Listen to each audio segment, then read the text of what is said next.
remain seated and come to order. Department 1 is back in session.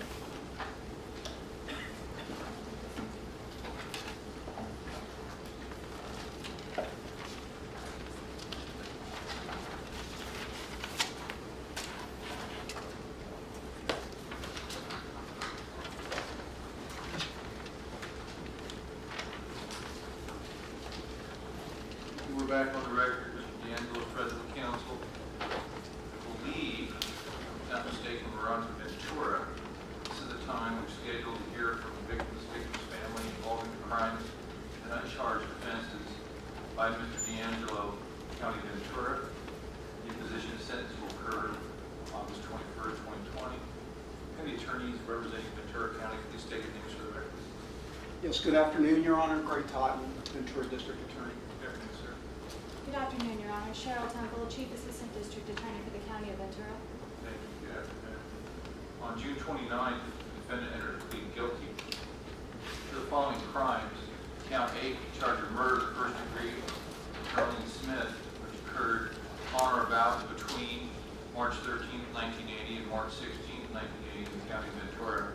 Count 9, charge of murder, the first degree, Lyman Smith, which occurred on or about between March 13th, 1980 and March 16th, 1980 in the County of Ventura. Is there any member of the family who wishes to be heard as to counts 8 and or 9?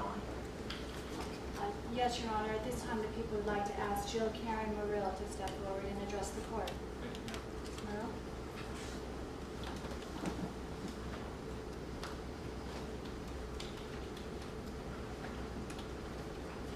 Hello, Your Honor. Good afternoon. Thank you for allowing me to speak to you today about Lyman and Charlene Smith. Special thanks go out to Supervising Detective of Ventura County, Mike Young. He has held my hand while gently walking me through this process over the past 2.5 years. He always had time for me, and any questions I had for him were answered. He even took the time to write a blow-by-blow instruction on how to use Uber for the first time to get me from the airport to the hotel yesterday. No detail was too small. Thanks, Mike. I made it. Thanks to Cheryl Temple, Deputy District Attorney for Ventura County. She made time for me these last couple of months, and no matter what the issue was. She's been just wonderful. Thank you, Cheryl. And to every single professional who had a part in solving this case, your crown awaits you in heaven. My deepest gratitude to each and every one of you.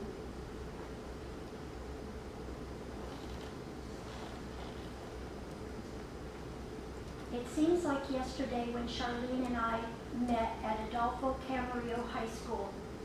We had an instant lightning bolt connection like nothing I'd ever experienced before or since.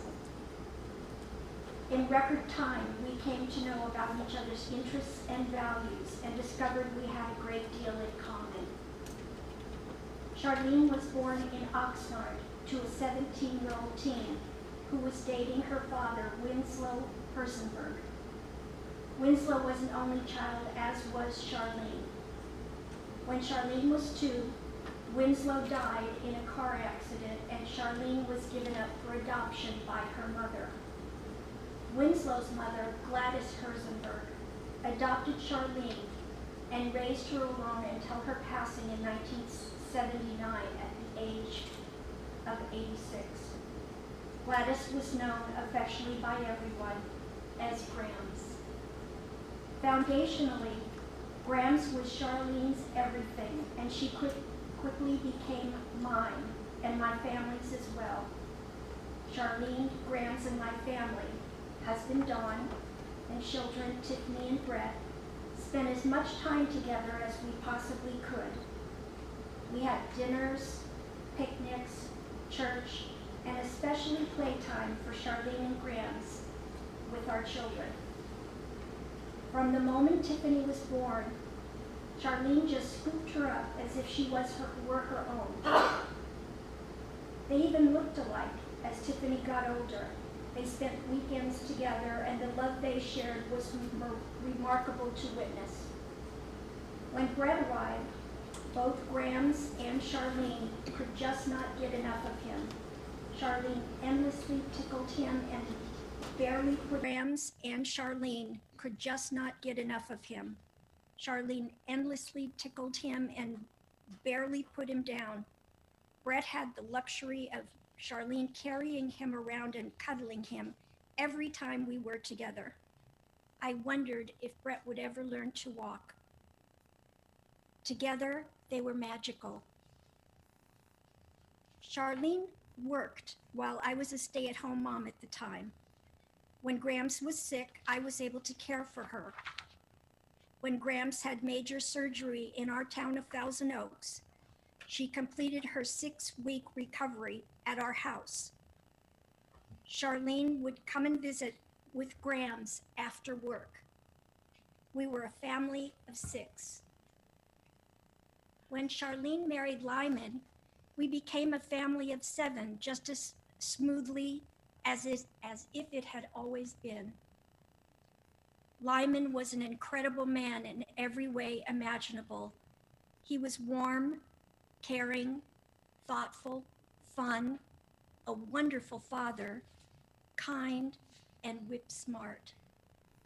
His boys, Jay and Gary, added 2 more, and we became a family of 9 from then on. Gary and Tiffany were just 2 years apart, so they hung out together at all our family gatherings. Jay enjoyed playing with Brett. He kept his eye on a busy Brett whenever our family gathered, making sure he was safe and having fun. Thanksgiving and Christmas were especially fun, as Charlene made any time together special. Shortly after Lyman and Charlene married, and after seeing the abundant love they both had for our children, we asked them to become godparents. They were over the moon with joy at the thought of being permanently part of the children's lives. We planned a church service with our pastor, and Lyman and Charlene planned an extravagant picnic at the park afterwards. Our children were the kids that Charlene had longed for and didn't have. It was a beautiful thing to see. Most of you have seen the photo I took of Lyman and Charlene with her right arm around Lyman's neck at the picnic we had after the church service the day they became godparents. If you look closely in that picture, you will see Charlene is wearing a gold band I had given her when we were young to match the one she had given me. We exchanged those gold bands to honor our sisterhood. Neither of us had ever removed those gold bands. Mine has not been off my finger almost 60 years now. Charlene's ring was cruelly stolen from her at the time of her death. One day, I pray I will get that ring back, and it will join the one I continue to wear in Charlene's honor. Charlene was busy, always busy. She worked full-time with weekends off. Together, we decided to sell gold, which was a popular thing to do at that time. Each of us started our own gold business, and both of us became successful doing it. She would work all day and give showings at night. I would do showings in the evening after Dawn came home from work to watch the children. When we got home from a showing, no matter what time it was, we would call each other and share what we had sold and how much fun it was to meet terrific new people who then became our repeat customers. It was a wonderful time.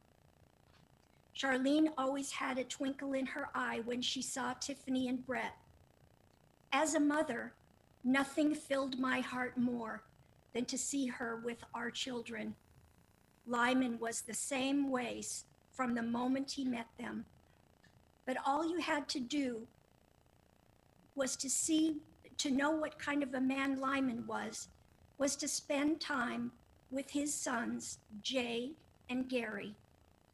They were wonderful in every way: fun, kind, loving, respectful, polite, and pure joy.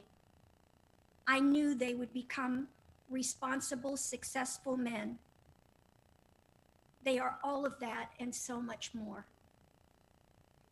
When the Thousand Oaks Police Department came looking for me that very cold night in March of 1980, they told me I needed to speak to the detectives at Lyman and Charlene's house.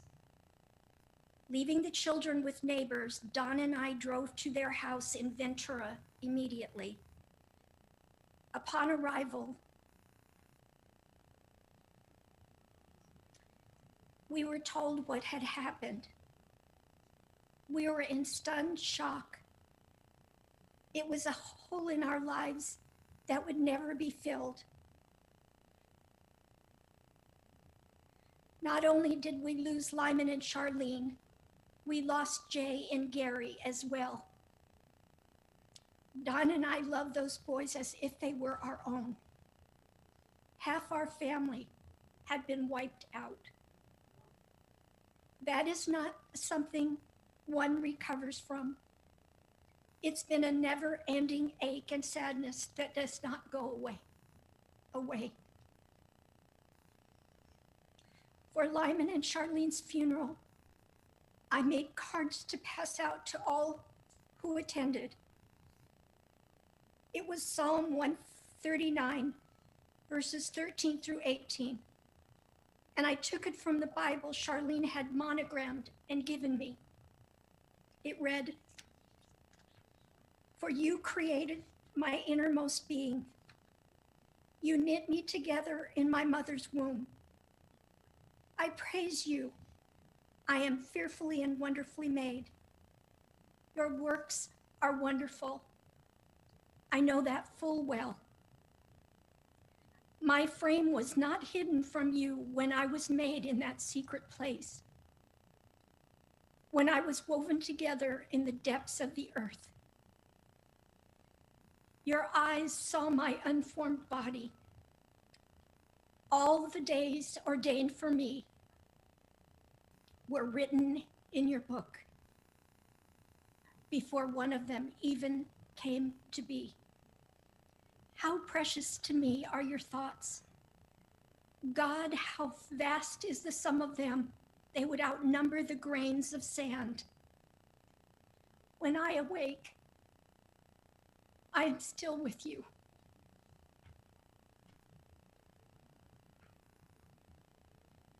We saw Gary after the funeral. He was 12 years old. He was the one that found his father and stepmother bludgeoned to death in their bed. He looked white as a sheet that day. I can't even imagine. We held each other tightly, not knowing what was ahead. It would be 7 years later that we would get an unexpected knock at the door. It was sweet Gary. We were all at home that night and were beyond thrilled to see him. It was hard for all of us to find words. Gary was 19 years old then, so we were able to tell him how much we loved and missed him, and he understood. All of us love both Jay and Gary.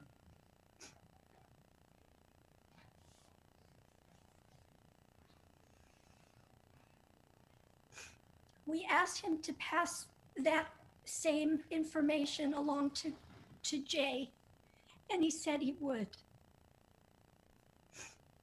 The ensuing years have been hard for me.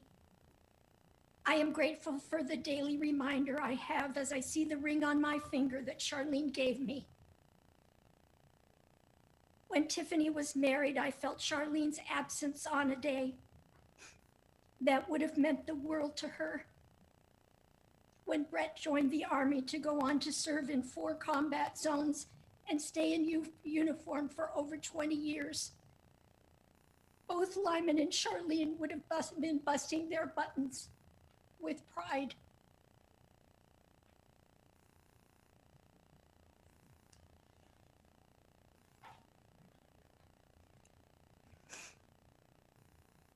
Charlene was so much more than beautiful, and Lyman so much more than handsome. When she and Lyman were taken, the world lost 2 amazing people, full of life, and both with bright futures. The gift of their presence in our family cannot be measured. The loss of their presence in our family has been gut-wrenching. I cannot allow myself to think of all that they endured in death, but we know of the unspeakable horror they suffered.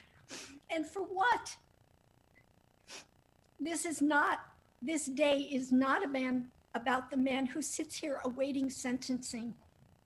It is about every person whose life has been inexplicably changed and damaged in a way that has changed every one of them for life. Now they are left to make certain that their loved ones are represented for the remarkable people that they were. My heart goes out to each and every one of them. The only thing I'm grateful for is that Grams passed away not even a year before Lyman and Charlene. I thank God every day that Grams did not have to live through this nightmare. Now, they're all reunited in heaven. Winslow, Charlene's father, was buried in Los Angeles. When Grams passed, Charlene and I took her ashes to his grave and spread them. When I picked up Charlene's ashes from the funeral home, I put them in our linen closet, which was utilized almost daily. Many years later, Brett said, "Mom, it's time." I wasn't sure I could let her go. Brett assured me it was the right thing to do. He drove me to Winslow's grave, where I spread Charlene's ashes. Now Winslow, Grams, and Charlene are all together. I will join them there when my time comes. They are only ashes, as we all have the gift of eternal life. People endlessly talk of closure. In my world, closure does not exist. This is a despicable event that never leaves you. I'm not able to extinguish someone as if they never existed and move on with my life. For me and my family, Charlene and Lyman have been joyfully a part of our everyday lives. We take them with us wherever we go. We take comfort knowing Lyman and Charlene are at peace. Knowing that brings us peace. And true peace will come when all of us join them and our whole family is reunited in the loving arms of our Lord. Thank you. Thank you, ma'am.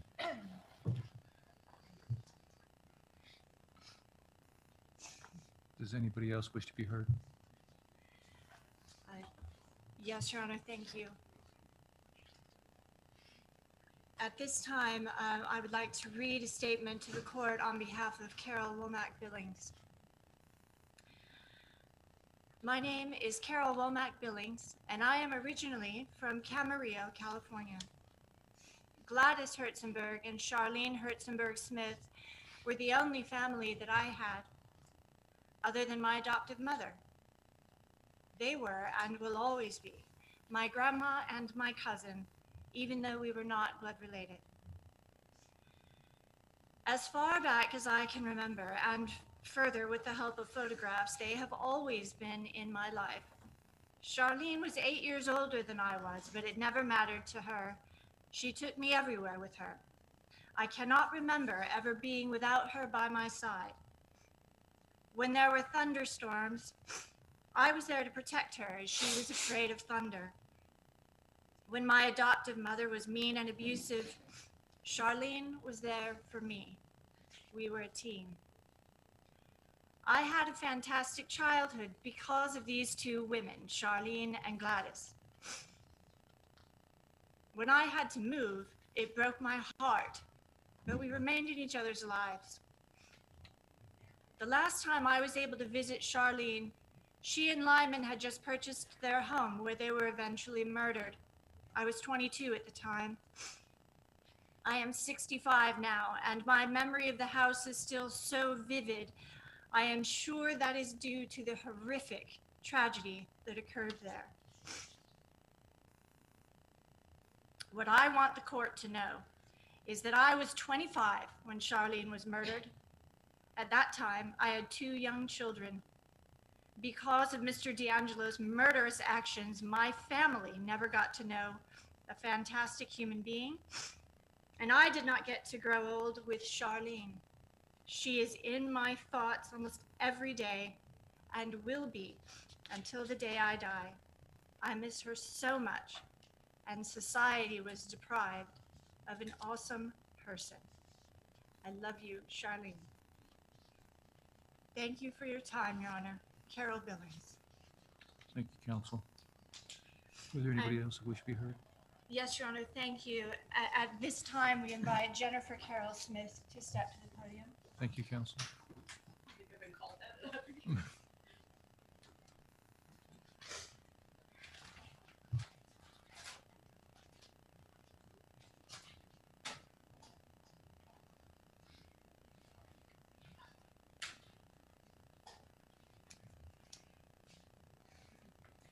Your Honor, if you only knew how much time I spend with lawyers. I feel sorry for you.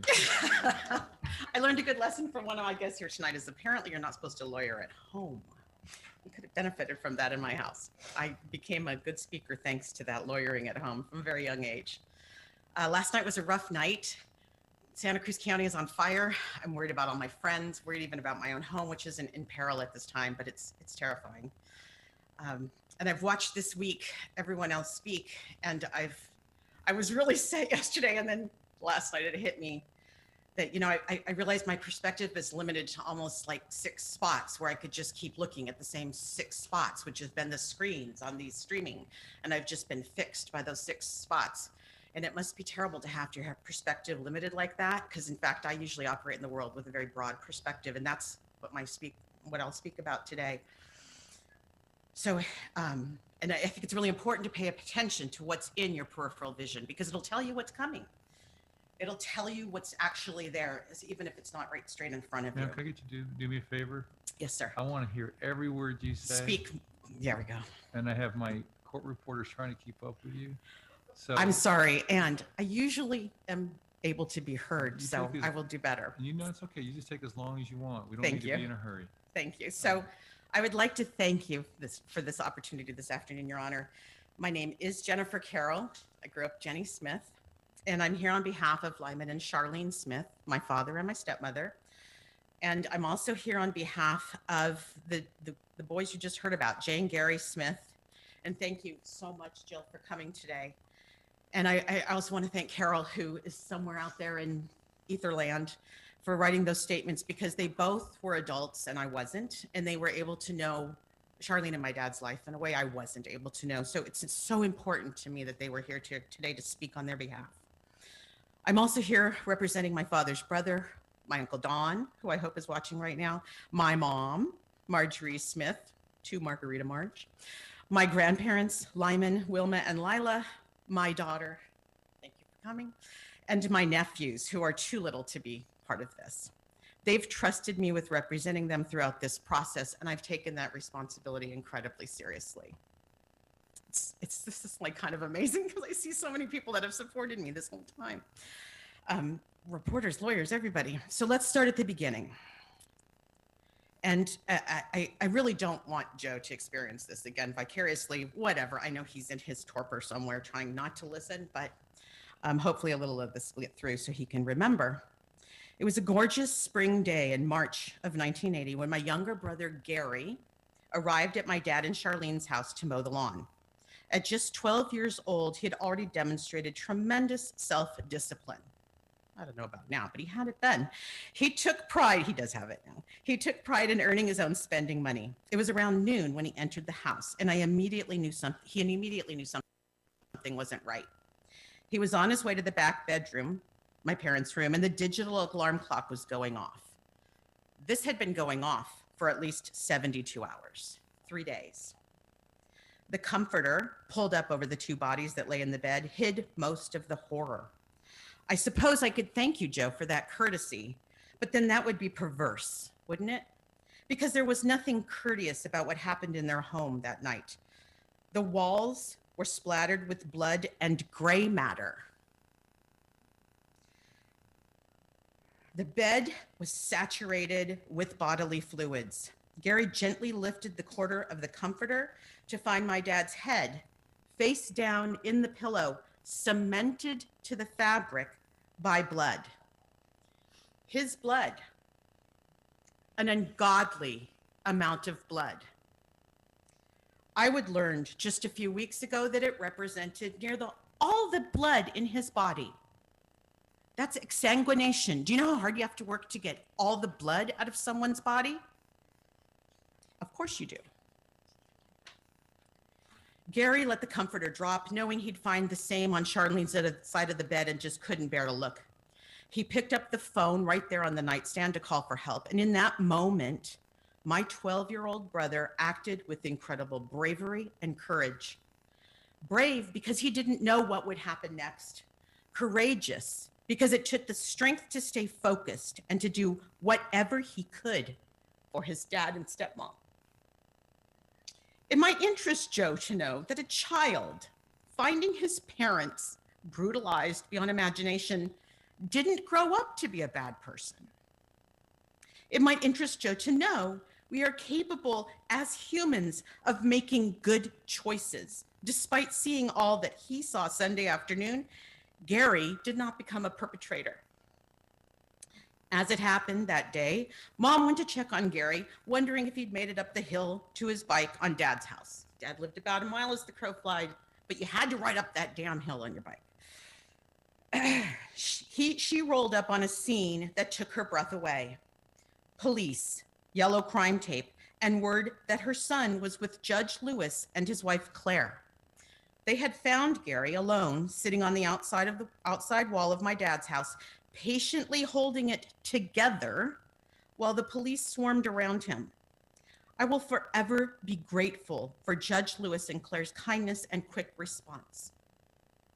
Meanwhile, my other brother, Jay, the soft one, the sweet one, and I were at home waiting for my mom to come back. We assumed she was running errands. Jay was 15 and I had just turned 18. As soon as her car stopped in the driveway, Gary ran into the house and back to his room. He was crying. My mom was ashen. Jay and I turned our focus to her. Your dad and Charlene are dead, she said, and I didn't realize it then, but our lives would change forever. Sorry, we've all said that. It sounds like it's this throwaway statement, and the problem with changing forever is you don't really know what that change is going to mean. You don't know what you've lost. So I feel like that's a little bit of a throwaway sentence, but I understand that you probably are all aware already of the impact you've had on so many. Joe might be surprised to learn that I was a suspect for 2 days. I still don't know how it was possible since Charlene had been raped. I don't know how it was possible because the force used to kill them exceeded my 5'2" stature. I don't know how it was possible that anyone thought I could be in any way manifest that level of hate required to execute two people I loved. Apparently, horrific, unimaginable crimes have a way of creating unintended consequences.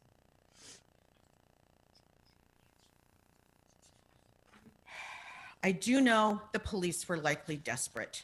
They pursued every lead. I had to take a lie detector test. The irony is not lost on me, since I'm guessing Joe didn't have to take a lie detector test. The story was reported in the newspaper, and the people in Ventura, my friends, my teachers, my family, my neighbors, knew I was a suspect. I was an 18-year-old young woman, barely an adult, and a suspect in my own father's murder. Thank you, Joe. Thanks. That was awesome. Your Honor, I ask you to imagine what that does to a young 18-year-old. I've lived with the shame for decades. It's your shame, Joe. Excuse me, just let me pull it together a little bit. Okay, here we go. Let's transition. Writing a victim impact statement after 40 years is not an easy task. Looking at the guidance provided, this statement has three objectives: to explain the physical, emotional, and financial effects of the crime. Let's discuss the physical impact. I suffered from migraines, depression, anxiety, but I was able to cope and move forward, as everybody else who's been here has been able to do. My brothers were also physically resilient, so I can let this one slide. In fact, my family is remarkably healthy, thank God. Other than the true victims, my dad and Charlene, we have no physical scars. Financially, the situation is somewhat similar. In 1980, we had a lot of crime-related expenses. I paid for almost out of my share of my dad's life insurance. Alas, after 40 years, I don't have receipts. I didn't expect a long game on this one, but Joe did. Joe had receipts. Joe and his wife Sharon worked hard to ensure that he'd be destitute at this point. Based on their efforts, he has no assets to attach.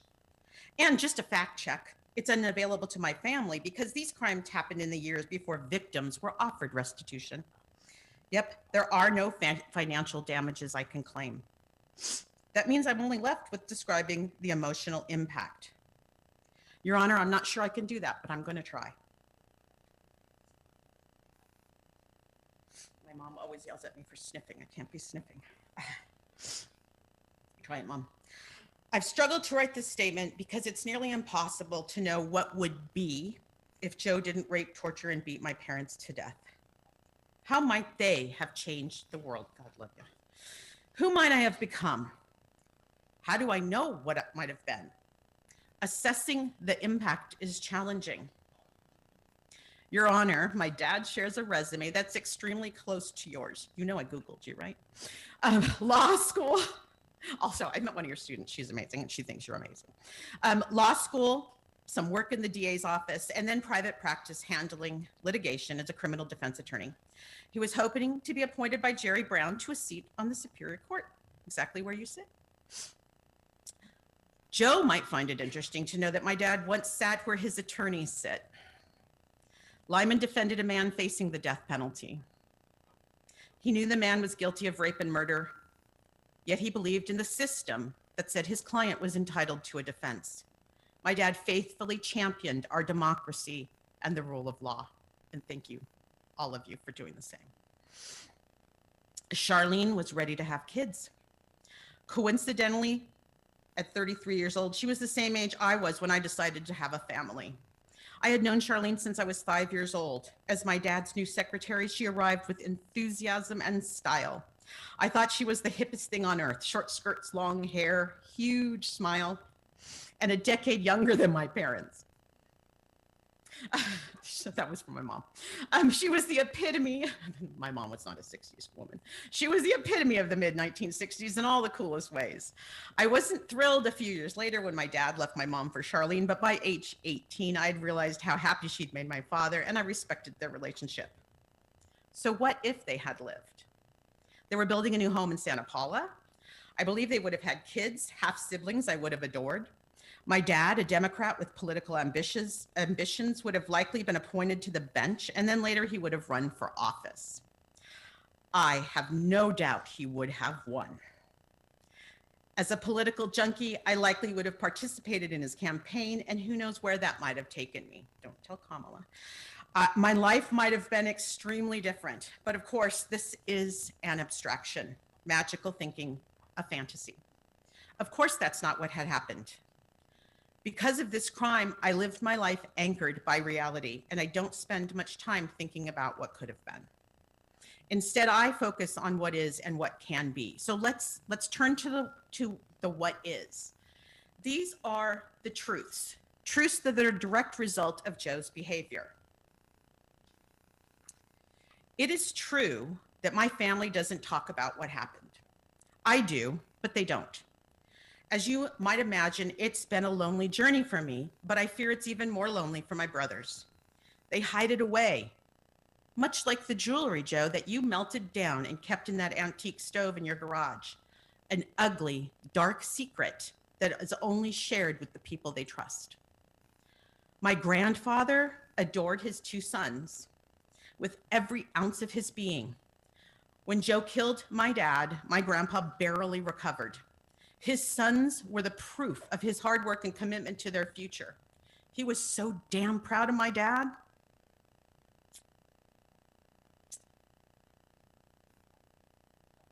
My uncle, my dad's brother, lost his best friend. My dad was his big brother, and they were close. Two loquacious boys from Idaho who liked to fish, although, Uncle Don, you speak a lot slower than my dad ever did. It is true that Charlene left behind two young godchildren that were the moon and the stars for her. They were so little when Charlene was killed. Tiffany and Brett were benefactors of her generous heart and unstoppable spirit. I wrote here, I can't imagine how their parents dealt with helping them cope with the loss, but I actually can, thank you. With Charlene's delightful grandmother Gladys, while Charlene's delightful grandmother Gladys doted on her, Charlene didn't have immediate relatives in her life, but she did have family. It speaks to her character that the Doyles, her ex-husband's family, stayed in touch with her regardless of her divorce. It also speaks to her character that her best friend Jill Karen and her cousin Carol and many others loved her as if she were their sister. It is true that while Charlene and I struggled to find our way when she transitioned from secretary to stepmom, right before her death, our relationship was starting to change. The last night I saw both Charlene and my dad, we had our first real grown-up talk. It was silly and revealing. We talked about smoking marijuana and boyfriends and going to college. And I'm so grateful for that Thursday night. It was 1 week before you, Joe, entered their home. I still wonder if you were peeping at me there that night, laughing and talking with Charlene at the table. I wonder too, Joe, if knowing that Charlene and Lyman had kids who loved them was one of the things that really pisses you off. It must be hard to see people with children who love them like that. It is true that Dad and Charlene's friends, associates, and business partners were devastated by their deaths. Many of their friends were the people responsible for investigating the crime. I am not sure how they coped as they struggled to find the truth among the ruins. Both Dad and Charlene had so many meaningful friendships, and they always helped others. They were generous that way. I know if I were to lose any of my friends right now, it would be debilitating. If they were lost to murder, it could be crippling. I can only imagine how their friends felt. There are some, even today, who can't speak about it, not even to me. It is true that our friends, the children of Ventura, who had relationships with Jenny, Jay, or Gary, were deeply affected by what happened. One of those children was supposed to be here today. I have so few people that actually have ever met my dad and Charlene, but she was prevented from coming because of the fire. But I know she's there right there looking at me. In fact, my dad and Charlene were meant to have dinner at her house that night. But of course, they never showed. There's no easy way for children to understand that kind of violence or hate, especially when adults don't want to talk about it. How does a parent explain something like this to a child? I didn't realize what these children, my friends, my brother's friends, to tell me how this hurt their young hearts about, can you imagine, children, the guilt they felt because they didn't do enough to support us. Just sit with them, children, thinking they didn't do enough to support the other children whose parents had been murdered. They have talked to me about how they have carried this with them their whole lives. I had no idea. There's a reason it's called a ripple effect. It is true, this case has been a part of my entire adult life. For decades, I kept an eye on things related to the crime, but I had to soldier on, go to school, raise my kid, grow my career. And then in April 2018, a text from my friend Lisa shattered my reality. A suspect had been arrested. With Joe's arrest, my life fell apart. All right, hang on just one second. This is ridiculous. Okay.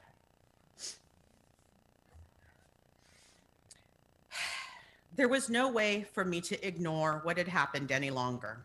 It was my fight. After years of others telling our story badly, I felt responsible for making sure that the truth about Dad and Charlene was being shared. I've also been committed to pursuing conviction on this case, ensuring a name was finally attached to that infamous DNA string. I remain compelled to do everything within my power to help them rest at peace. It is true that prolific destruction, like what Joe did, creates a cacophony that is unimaginable. Police, victims, investigators, lawyers, media, and more creep into your life in ways that are hard to characterize. It's like the constant bleat of a car alarm, relentless, persistent, and of undetermined value. Well, at least that's how it feels for me. While many of the lesser recognized players have been vital and added value, what has been challenging is coping with the biggest noisemakers. These are the people who often have the benefit of a larger platform and all too frequently focus on the trivial. These players are energized and compensated for their trade in salacious details, theatrical stunts, and adolescent humor. They are rewarded for their bad behavior. But maybe that's our fault. We click. We watch, we read, and we relish. I have struggled with this miasma. What we are doing here today is incredibly serious to me. We are talking about putting a human away for life. That is a serious responsibility, and this case has enough inherent drama without needing to create more. I think my struggle with this dichotomy is absolutely my parents' fault. I was raised to respect the rule of law. It's been a part of who I am from the get-go. I was raised in an advocate to value human rights and civil rights and to question authority. I learned this from my father and my mother. And if you look at who raised them, you'll see it must be in our DNA. That's right, DNA is powerful stuff. And finally, in this case, it is true that there is no justice. On June 1st of this year, as the Black Lives Matter folks marched through the streets of Sacramento, I learned of the plea agreement. At 1:30 in the morning, as looters hid from the police underneath my bedroom window, right here in Land Park, I cried about losing the possibility of a trial. I didn't want much, just a preliminary hearing. It would have at least provided us with more insight into what others knew about Joe and the gallons of blood on his hands. But that wasn't meant to be. Predictably, Joe decided to forego his manhood and take the easy way out.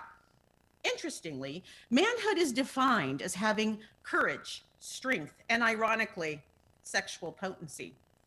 It's not surprising that once again, Joe's lack of manhood is the spectacle.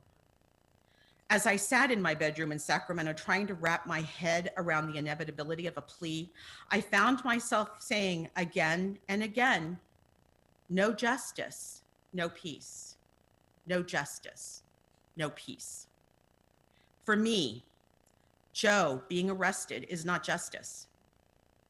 Joe being in a cage in the county jail for the last 2 years is not justice. Joe sitting here with his blank face, desperate need to try to ignore what he's done, to not validate his victims, to take no responsibility, is not justice. Joe spending the rest of his life in prison is not justice. Joe being executed is not justice. For me, perhaps the greatest impact these crimes have had on me as a victim was coming to terms with this. Justice is not possible in this case. And because of that, I won't have peace. But that's okay. Because as I said earlier, I also focus on what can be. What can be is an active choice. And we've heard nearly every statement from the people that have come here to speak to you, Your Honor, talk about the idea of choice. Bad things happen in life, that's just part of the experience, but how you choose to deal with them is the most important part. We can decide who we are and how we want to live. I chose my path based on how I want to express my humanity. I embrace life with optimism, humor, compassion, and the life positive expectation that things will get better. I'd like to think those of us who aspire to do good are legion, especially when compared to the people who choose to live their lives hurting others, and in this case, hurting even his own family. It might surprise you that because of this case, a lot of good has happened. I don't give Joe an ounce of credit for any of the good. He was merely a tornado, a whirlwind of fury with no purpose. The good is the rainbow that appears after the storm, providing the hope that fuels the people who rush in to help. The bad lasts just moments, but the good endures. So let's take a look at what good will endure. It's not because of Joseph DeAngelo that we now use DNA to release the innocent and convict the guilty. The good is the law has been changed, and as a society, we remain committed to ensuring we are doing everything possible to find the truth and convict the guilty. Nope, I won't give Joe credit, but let's make sure the other prisoners who've been convicted because of DNA know they have Joe to thank. It's not because of Joseph DeAngelo that sex crimes against women are now taken more seriously. In fact, last night on the Democratic Convention, Mariska Hargitay talked about speeding up rape kits and how fast we want to get rape kits turned. Nope. The good is now, with a few exceptions, sexual assault crimes result in more serious consequences for the offenders. I won't give you credit, Joe, but let's make sure the convicts serving time for sex crimes they might otherwise have gotten away with know they have you to thank. It's not because of Joseph DeAngelo that we're convicting more rapists more quickly. The good news is laws have been changed, statutes of limitations increased, and we are now testing those kits faster. Nope, Joe, not going to give you that credit, but let's sure the additional men incarcerated for rape today know they have you to thank. It's not because of Joseph DeAngelo that his victims have gone on to live amazing lives. The good is that they have embraced the trauma, found their strength, and are paying it forward to help others. Nope, Joe, I won't give you the credit, but let's make sure survivors know, please know, one human being cannot take away your potential, your goodness, or your compassion. This case has forced me to think a lot about justice and what it means. For weeks, I struggled to find that answer. I talked with folks from all walks of life. I listened to academics and those in the trenches. And after much consideration, I think I found my answer, Your Honor. Justice is about equality. Justice is a reflection of our collective social consciousness. If it aspires to be fair, it should serve us all equally. But justice is meted out at the hands of human beings. As such, it is often capricious and biased. It can bend with both compassion and prejudice. As a result, more often than we care to admit, justice is not equal. In the case of the people of California versus Joseph DeAngelo, justice has not been served. At a time when our, bear with me, I really went out my talk here with notes. At a time when our culture is seriously assessing its role in perpetuating racism in the criminal justice system, this case is a warning. DeAngelo is a cliche. He is a cliche of all the white men in power who steal from everyday people like us, taking from us our taxes, our goodwill, our kindness, and exploiting that for their own personal gain. Yes, sir, you've become a trope. It's everywhere. At a time when our culture is seriously assessing its role, we find that what happened with Joe DeAngelo is the epitome of white privilege. Joe was not shoved or punched or even thrown to the ground when he was arrested. He was treated with dignity he didn't deserve. Joe was not shot on sight when he was spotted by Visalia Officer Bill McGowan. These are the hallmarks of white privilege.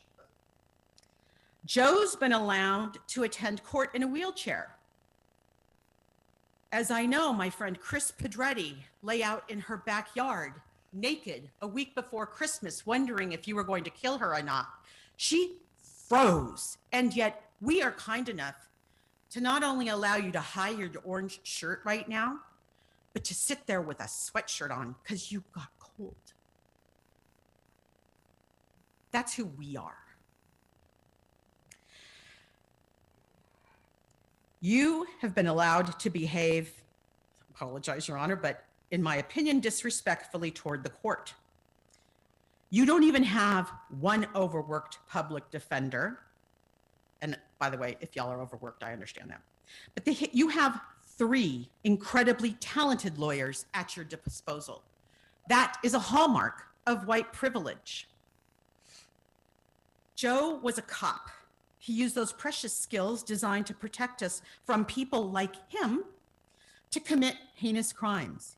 Even when he was arrested for shoplifting, convicted, and fired from the Auburn Police Department, Joe, you appealed the firing. That's righteous indignation. Relatable. You didn't think you deserved to be fired. You even appealed the ruling when they said, yes, you did. These are the hallmarks of white privilege. Joe took what he wanted at every turn. In collusion with his wife, he liquidated and transferred his assets. He used the public defender. He gamed the system so he could sit here with remarkable legal representation at taxpayer expense. These are the hallmarks of white privilege. Joe will likely be placed in protective custody when he gets to prison. He won't be in the general population with his peers where he should be. He won't get to see a reflection of himself in the faces of other convicts who are just like him. These are the hallmarks of white privilege. Until a man as despicable and frankly worthless as Joseph DeAngelo endures what nearly every other criminal must endure, there is no justice. For me, there is no peace. Your Honor, thank you for giving me this opportunity. I have watched you this week, and you're not like a lawyer, I know. Your attentiveness, your empathy, your ability to listen and see people and to tolerate all of our feelings, which in my experience, lawyers kind of hate the feelings part, has been tremendous. And I truly, truly, truly appreciate you for this, because it's you don't know, but among the survivors we talk, and it's been so important how you've been with us. So thank you. You're gonna make me cry. This will be good. Go tell the kids you're good, Dad. Cheryl, first, I want to thank the Ventura District Attorney, Greg Totten, and his team for all they've done. You're the elected, and you managed to keep politics out of this. You managed to do this because you were focused on justice and doing the right thing, and I thank you so much for that. Cheryl, you let me be part of the team. Thank you. You've been more than I could have hoped for. A strong, powerful, empathetic, and brilliant woman. And you demonstrate, you literally demonstrate why we need more women fighting the good fight. Sorry, I gotta make you cry too, but goddamn, you've been awesome. I will never, ever forget you. Thank you, Dr. Peter Speth. He's out there in TV land somewhere. He is the brilliant deputy coroner for Ventura, who that day took 2 specimens from Charlene. Specimens that went right back to you, Jojo. Yep, those specimens more than ever were so vital in this investigation because, baby, that's how we got you. Just left your seed everywhere. I will be forever grateful to you, Dr. Speth, for doing that day. All of us are. Thank you to those in law enforcement. Where's Larry? There he is in the back. Thank you to those of you in law enforcement, folks from Ventura who aren't here today, who honorably protected the chain of custody. You guys never gave up on the case, and I thank all of you watching at home. Thank you to those in the media who've worked hard to tell our story accurately and with compassion. I feel so privileged to have 2 of those people in this room right now. Thank you, you guys. Thank you to all my friends, those in this room, those watching, and those of you sending text messages right now. You've provided me with abundant love and support, and I honestly can't describe that in words. Okay, you come up here. Yes, you need to come up here with me. I gotta talk to you. She wants to kill me. Thank you to my incredible daughter. You've had to endure a changed woman for the last 2 years. You've watched me struggle, adapt, deal with crazy people, and fight the good fight. You are my center, and for a 21-year-old, you have tremendous wisdom, patience, and empathy. I love you, kiddo. Keep making the world a better place. It needs you. Okay, you can go run away now. I'm almost done. And thank you to my mom. Mom, you took every damn phone call, listened to every rant, comforted me when I was feeling alone. I'm gonna sniff during your talk. Supported me when I was feeling attacked and counseled me when I couldn't see the path forward. I love you, Mom. I've dragged you with me every step of the way, and I could not have done this without you. I'm gonna go buy you a bottle of the good scotch. Costco has a sale price. In conclusion, for all of you out there who have watched and experienced this case and been moved by the horror, the incredible, relentless horror inflicted by Joe DeAngelo, I have an ask. I want you to go volunteer to support your local cold cases. I want you to go learn about sexual assault, the bias, and how to talk to people who have been sexually assaulted. They want you to talk to them. They really, really do. The survivors of all of these things need you. I would like you to call for help if you notice suspicious behavior. It is not being nosy if it's coming from a good place. I want everyone to see the people that you love. And I mean, really breathe them in, see who they are, and listen to them. Appreciate them for who they are, warts and all. Time is too short here to not see them for the beautiful people that they are. Please be patient, be kind, and together, I believe we can move ourselves forward to a better place. Thank you so much, Your Honor. Thank you, ma'am.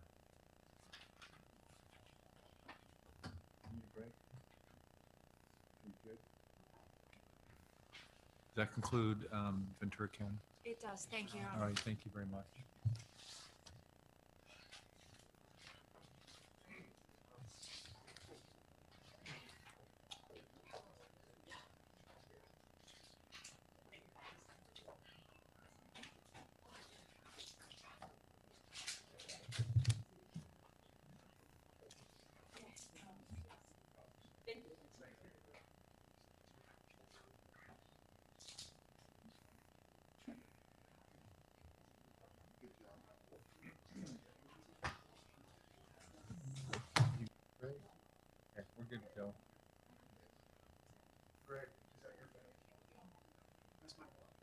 section. Your Honor, we just need a moment to set up. No problem.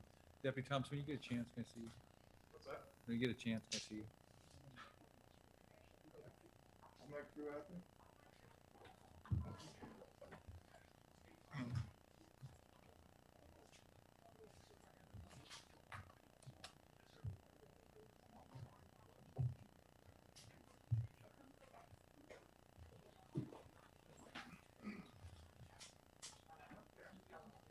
Ready to go? Sir. No. I think we're good.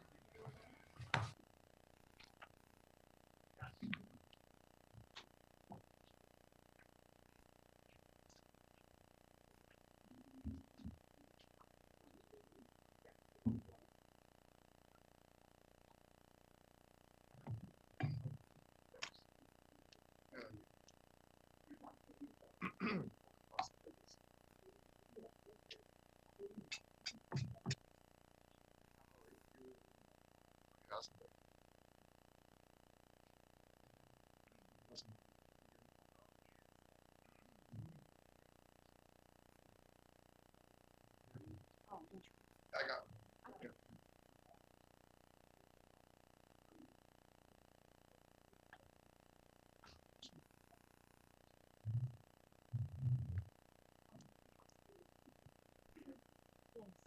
Hi.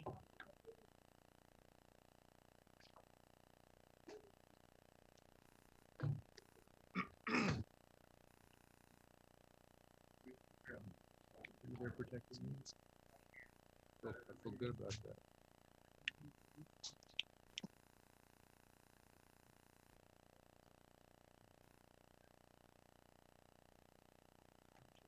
And come to order, Department 1 is still in session.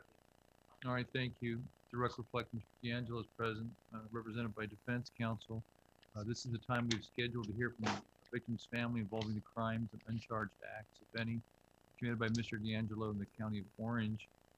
Sentencing will occur on August 21st, 2020. Can any of the attorneys that are representing Orange County please state their names for the record? Good morning, Your Honor. Deborah Boyd, Assistant District Attorney for Orange County. Good morning. Okay. Good afternoon, Your Honor. Todd Spitzer, District Attorney for Orange County. Thank you, sir. As I've said, this is on calendar for survivor impact statements. On June 29th, 2020, Mr. DeAngelo entered a plea of guilty to the following crime, count 12.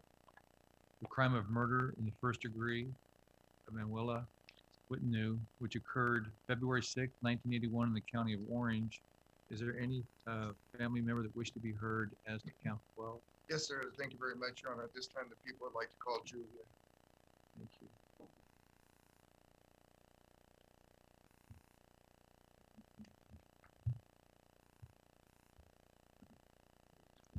Thank you. Good afternoon, Your Honor. Good afternoon, sir. My name is Drew Widhoon. I appreciate the time for allowing me to be here and represent my family, specifically my beautiful sister-in-law, Manuela Widhoon, her parents, Forrest and Ruth Rohrbeck, and her husband, my brother, David. The photograph my family and I are sharing here today, great-looking couple, aren't they?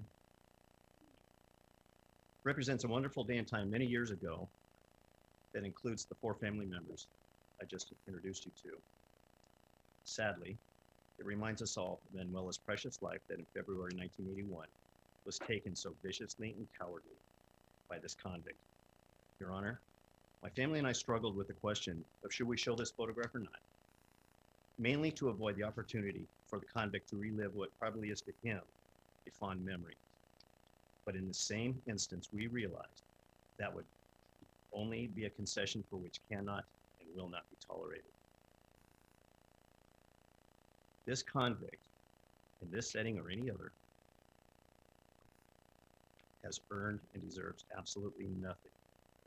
So I share this photograph with love and remembrance of and for my family, and to celebrate Manuela's life rather than to continue to mourn and despair over the short 28 years she was with us, which is in total thanks to this convict, who made sure she would not see 29. How proud it must be. We are all aware of the circumstances of what and how this convict did what it did to Manuela, for which it admitted to and pled guilty a few weeks ago. That day and time reminded me personally of being nothing short of a total and unconditional surrender. Even while attempting to use a frail and feeble voice, I'm sure practiced to get just right from the second it was taken into custody until today, it's still making every effort to have us all believe that it might actually be a little bit human, capable, and hopefully considerate of our sympathy, mercy, and forgiveness. For me personally, I'll be happy to defer those prerogatives to God himself. I will give this convict credit for one thing. At least it never broke character. And by the looks of things, these proceedings are Act 2. Regardless of a very bad performance, the admissions it made that day to me were reminiscent of a war crimes tribunal. Without defensive actions or argument for innocence, for every atrocity this convict committed against so many fine people, their families, and entire communities. There were so many casualties in this war that lasted decades to conclude. Thankfully, many are still living and with us here to make their own statements of courage, strength, and survival. Also, sadly, based on this convict's ultimate cowardly and vicious actions, some are not, including Manuela. But with what the convict may have believed were separate victories in whatever war it was waging, it is without question too much of a coward to discuss, clarify, or apologize for. They all ultimately led us to be here this week in unison to let this convict know that it sure as hell lost this war, and in a very big way. I'll leave the hideous description as to what this convict physically did to Manuela to history, except to remind the court that after forcing its way into Dave and Manuela's home, and while in her sleep, Manuela was literally pounced on, controlled, restrained, and secured by this convict as if she was nothing more than prey to the predator. No one other than the other brave victims who survived and can begin to know or try to imagine and comprehend what that moment of pure terror, with the realization of what was happening to them, must have been like. This convict knew. It was there every time to create and execute every single second of it. For the record, Your Honor, Manuela was very petite. She weighed a buck nothing. And she was no physical threat to anyone or anything. She was given no opportunity by this convict to try and defend herself in any way at all. Then, after that one cowardly and inhumane instant of dominance, this convict took as many minutes or hours it felt was required to viciously and cowardly violate her, while ensuring that Manuela was stripped of any and all human right, with final intent only to be considered in this convict's warped and inhuman sense of things as nothing more than scrap, to be later removed and discarded as if she never lived at all, having absolutely no value. Manuela was nothing more to this convict than one more kill, one more victory, and one more trophy. Soon after Manuela was murdered by this convict and buried by her parents, her husband David, and the rest of our family, Forrest and Ruth moved back to Germany without goodbyes or requests to keep in touch, taking only some personal belongings, photographs of Manuela, police case numbers, and unanswered questions to the horrors they had been forced to endure as the only reminders of their lives in the United States. They kept breathing for a few years, which was really all they could do. Not sure if they really wanted to do that, until they too passed on, and if we believe as I do, were reunited with Manuela and hopefully finding peace. God knows they earned it. After February 1981, my brother David lived, in my opinion, the next 27 years on borrowed time, from illness, despair, grief, anxiety, and depression, which took an accumulative toll that in 2008 finally became too much for his physical body to continue to endure. There is a reason David felt and experienced those things. It was because he was mortal. Our brother was a good man. Those of us who spent time and lived with him saw and experienced a steady decline of faculties, initiated in no small part by this convict's inhuman selection of his wife Manuela to remove him from. Dave went on with whatever strength he could muster and display, all the while knowing there would no longer be anniversaries or the anticipation of children, grandchildren, birthdays, vacations, family holidays together, or anything remotely familiar to a normal life. As this convict made sure that in one instant, those rising certainties and so much more would be stolen from them both and all of us who knew and loved them. Your Honor, for reference and perspective, I apologize for the photograph. That can happen to something when it's left to the elements for 40 years.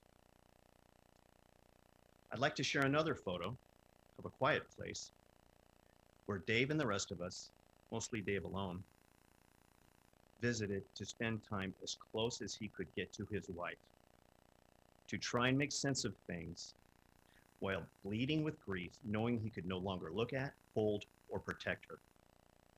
He remembered their short life together that should have been allowed to grow and prosper, but never would. At least he had her name to see and read that was carved into a piece of stone so anyone who happened to walk by and look down would know Manuela was there. Dave knew, never forgot. He was the one who had to make the decision to pick the piece of real estate where she would be placed underground, never to be seen again.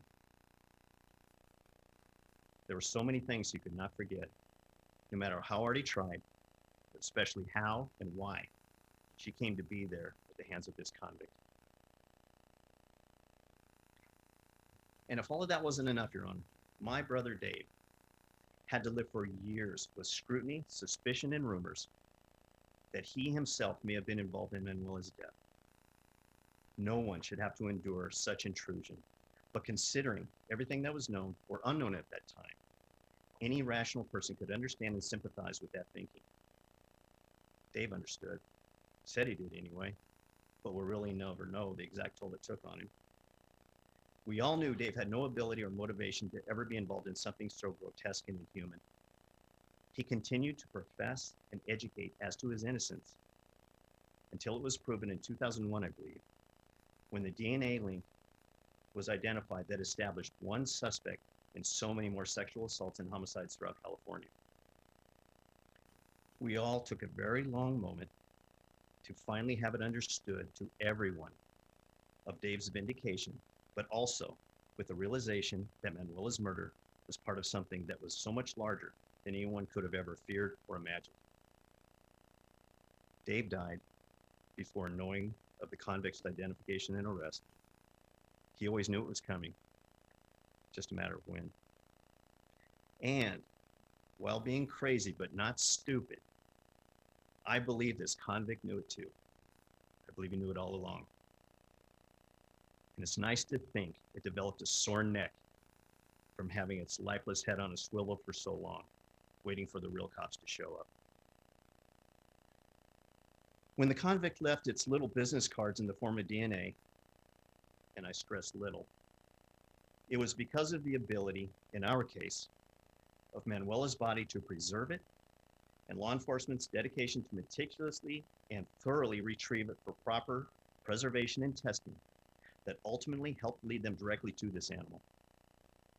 Yes, it took several years, but the countless law enforcement professionals who never stopped working and believing that they would one day identify, then have the privilege of paying a visit to take into custody a monster in human form would once for all finally happen. And it sure as hell did. In Manuela's case, I believe that she, as well as all the other victims and their families, simply would not allow for anything less. Collectively, they helped create a drive within so many good people with one goal, which was to develop a positive, overwhelming, and definite outcome for everyone involved that I'm not sure can ever be equal. Our family, and I'm sure all others, will forever be thankful and indebted to everyone who sacrificed their own lives in many ways for all of ours.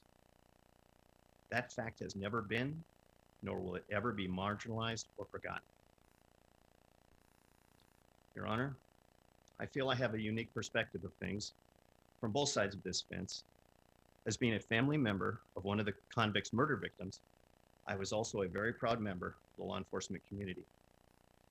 As a police officer, and I say this for the convict's edification, a real one, for nearly 2 decades and involved in countless incidents and investigations, some strikingly similar to those committed by this convict, I can't help but feel as if I am both qualified and obligated to give an opinion as to the impact and effect this convict's very short, uneventful, cowardly and fraudulent time masquerading as a public servant had on our, and I mean all of us real cops community. After the convict was identified, arrested, and background made known, what the real cops did in this case and proudly continue to do today by choice with unending, unwavering, and undesiring of credit professionalism is simply the job they swore to do, seeking justice while hearing and absorbing consistent references to this convict as being a former police officer. Now, on its face, there might be some paperwork and photographs somewhere that might argue that that's a true statement. But that's where similarities to real police officers end, and all true law enforcement professionals. It's been discussed ad nauseum, but it's certainly true that the badge and uniform this convict fraudulently put on and hid behind represented nothing more than the ski mask it put over its face to conceal its true identity, which was only intended for one thing: to help it learn and further its insatiable need and desire for the destruction of innocent lives. Your Honor, this thing was no cop. Not one dare moment could it be considered one after it raised its cowardly right hand, kind of a recurring thing, I think, but kept its fingers crossed on the left whilst repeating the oath that we real cops hold sacred.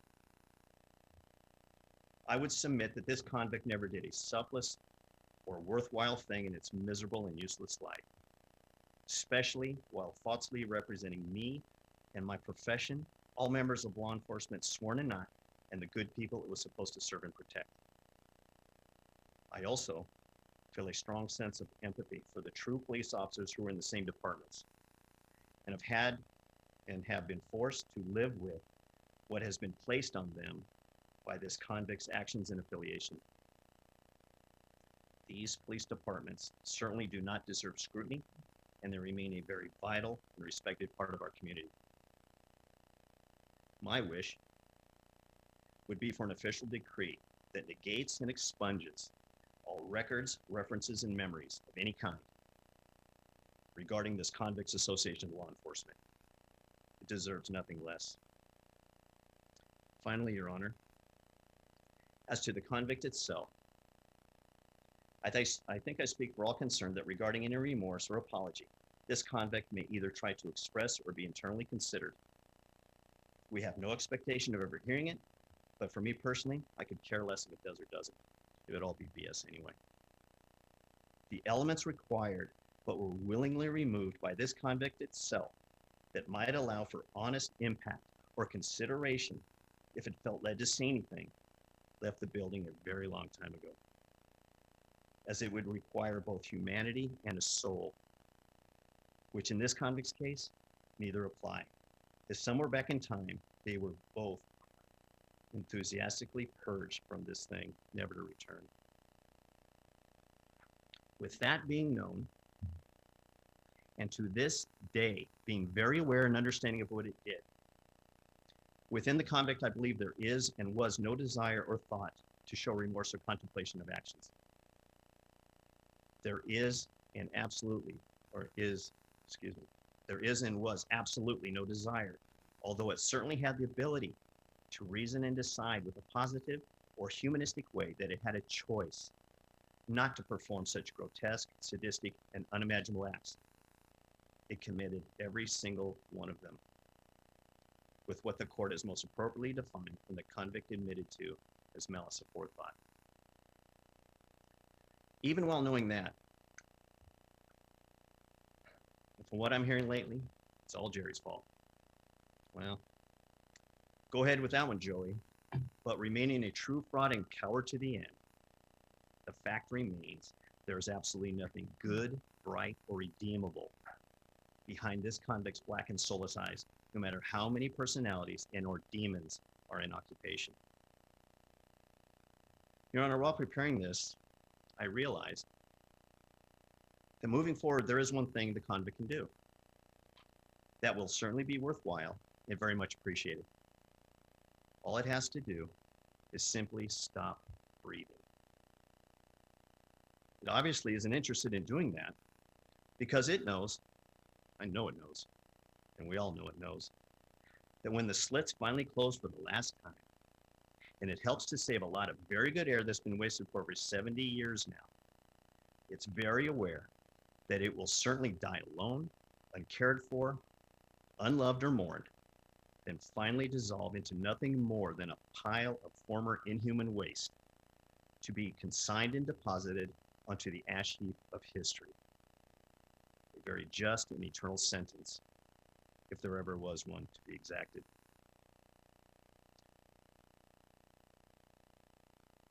I'll only take a couple more minutes, Your Honor. No problem, take your time. I'm catching a plane later because I have a family at home, unlike him, that truly loves me. Take I as can't much- wait to get home to him. All right, you take as much time as you need, sir. Your Honor, I'll end by sharing that by chance the other day, I happened upon a documentary on the crimes committed by Dennis Rader, better known as the BTK serial killer from the 1970s and 80s. I don't know how I keep getting connected with serial killers. In an interview, a son of parents and two siblings that were murdered by BTK gave the most relevant and true statement that is so appropriate and certainly meaningful regarding Manuela and the other murder victims. So with much respect, what the gentleman said was, and I quote, "For this instant, after my family has been gone for almost 40 years now, they're relevant again in today's society. They existed, and the world knows they existed. And they didn't just get erased from life and swept under the carpet.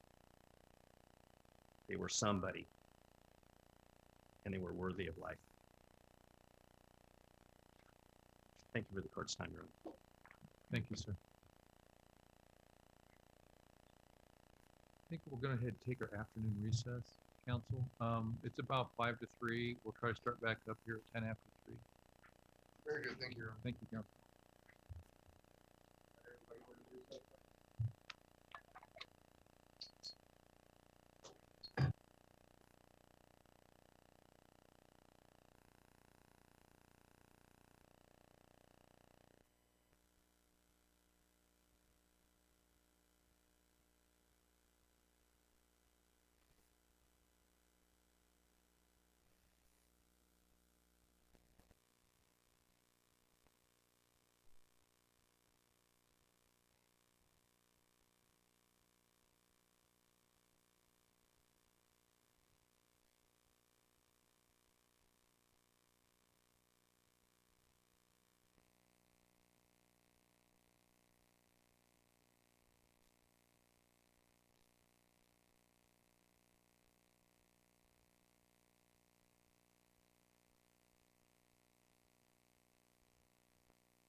down.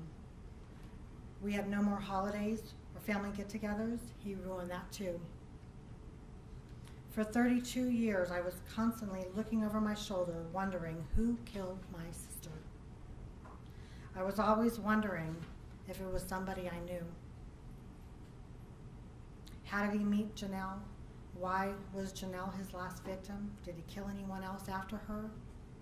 After 20 years of living life depressed and scared from the murder and loss of my sister so brutally by that man, I decided to start looking for her killer. I wrote to every media outlet telling the story Joseph DeAngelo created, until finally they started writing me back and asking for interviews. Soon after, the case was getting more recognized, and people from all over the country were reaching out to me with persons of interest to be looked at. During the same time, I was researching many of my own friends and their family members, and even some very, very bad people. I spent 10 long years looking for the killer, Joseph DeAngelo. My kids were growing up without me mentally because most of my time was devoted to finding the person responsible for killing my sister. Many family members were angry with me and told me I was putting them in danger when I came out as an advocate for justice while trying to track down the killer. But finding him was more important than the fear I felt. Many family members told me to give it to God, and I said to them, I did, and this is the path he put me on. My path was to keep pushing and advocating to keep this case active and in the spotlight. I wanted to let the world know the havoc Joseph James DeAngelo created in the lives of so many people in the last 45 years. He destroyed so many families. While he was living his best life fishing on his boat, all of our families were struggling to find answers. Thankfully, on April 24th, 2018, we got our answers. When I was told my sister's murderer had been caught, I cried and cried for hours. Finally, I would not have to spend 6 to 8 hours a day looking for answers anymore. I could finally relax. I could finally start living and enjoying special moments with my kids and my family. I could stop looking over my shoulder in fear of him sneaking up on me. All those sleepless nights with dressers propped in front of my doors and windows and lights on all night are over. No more thinking he would try and find and kill me too. I do not have to keep moving house to house to stay undetected by him. All the things that haunted my mind for 32 years, I could finally try and release. He no longer has control over my mind because I know he will never be free again. I am damaged, but for the last 2 years I've been trying to trust people again. I've been working on myself, and I'm trying to put my life together and find happiness. Slowly, I'm putting myself together, and I'm thankful to all those who have stuck by my side for the last 34 years. Like Leslie, who's here today, Dina and Michael, they are my rocks. I'm thankful to law enforcement who never gave up, especially Erica Hutchcraft, who listened to me almost daily for many years with what ifs, and Larry Poole, and Anne-Marie Schubert, Carol Daly, here from Sacramento, are my heroes. While trying to find Joseph DeAngelo, I met other victims who I have become close friends with, like Debbie Domingo and Jane Carson Sandler. We've cried together because of our grief, but found good friendships. Now my time is no longer concentrated on who killed my sister, but rather on finding happiness and enjoyment, which I had lost because of Joseph DeAngelo 34 years ago. From now on, while he is withering away in prison, I will be spending my days fishing on the river, enjoying my family and grandchild, eating out, relaxing in the comfort of my home, free. I will be free of the fear he put me through for so long. I will go on without him controlling my every thought.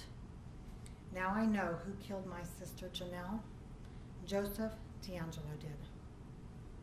I am happy and content with the fact that he is behind bars. I am saddened for his children and grandchildren to live the rest of their lives knowing what he has done. But finally, his family and friends and coworkers will know the truth about him. Now they know who he truly is, a vicious rapist and murderer, nothing more. I hope he rots. Thank you, ma'am. I have a video also that I want to share. Okay.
One more statement.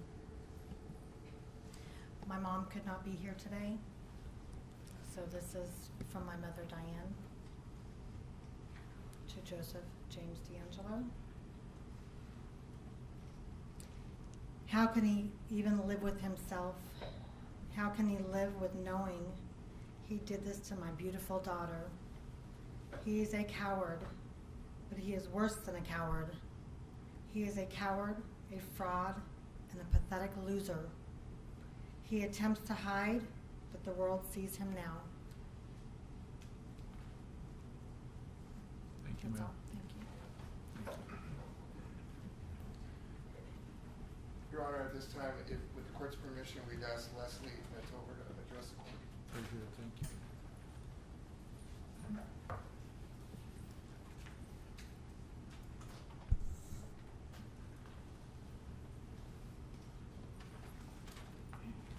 Thank you. Good afternoon. Good afternoon.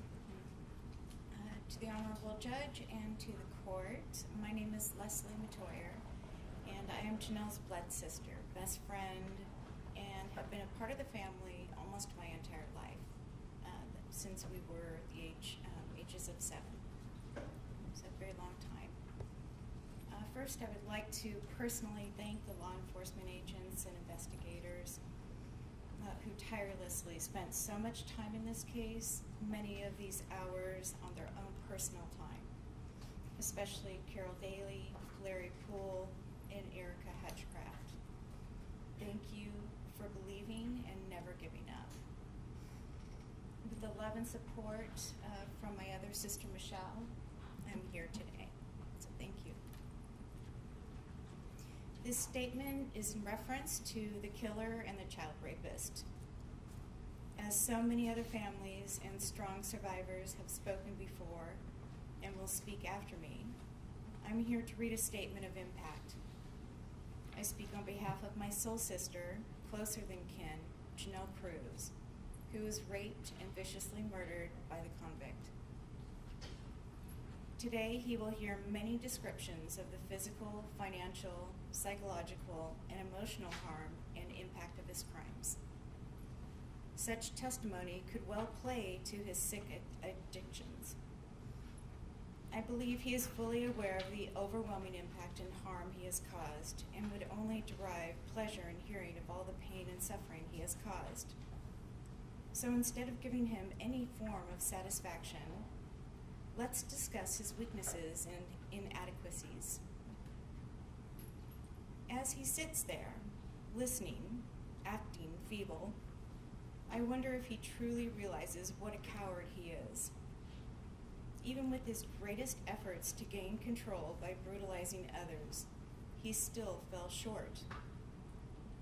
He hid his true self by disguising his voice, hiding behind the women in his life, like his wife and his daughters, hiding behind masks and only taking advantage of those who were defenseless because he was too cowardly to be anyone other than the delusional psychopath he is.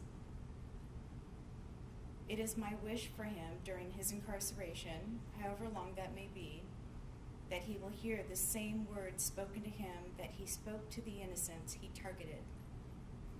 Perhaps he will hear the constant barking in his head like those of the dogs that he hated so much. My hope is that in his dark and lonely hours, he will fully experience the utter panic and terror he inflicted on innocent children and adults alike. May every waking hour be filled with desolate loss as a reminder of what a pathetic failure he has always been and still is.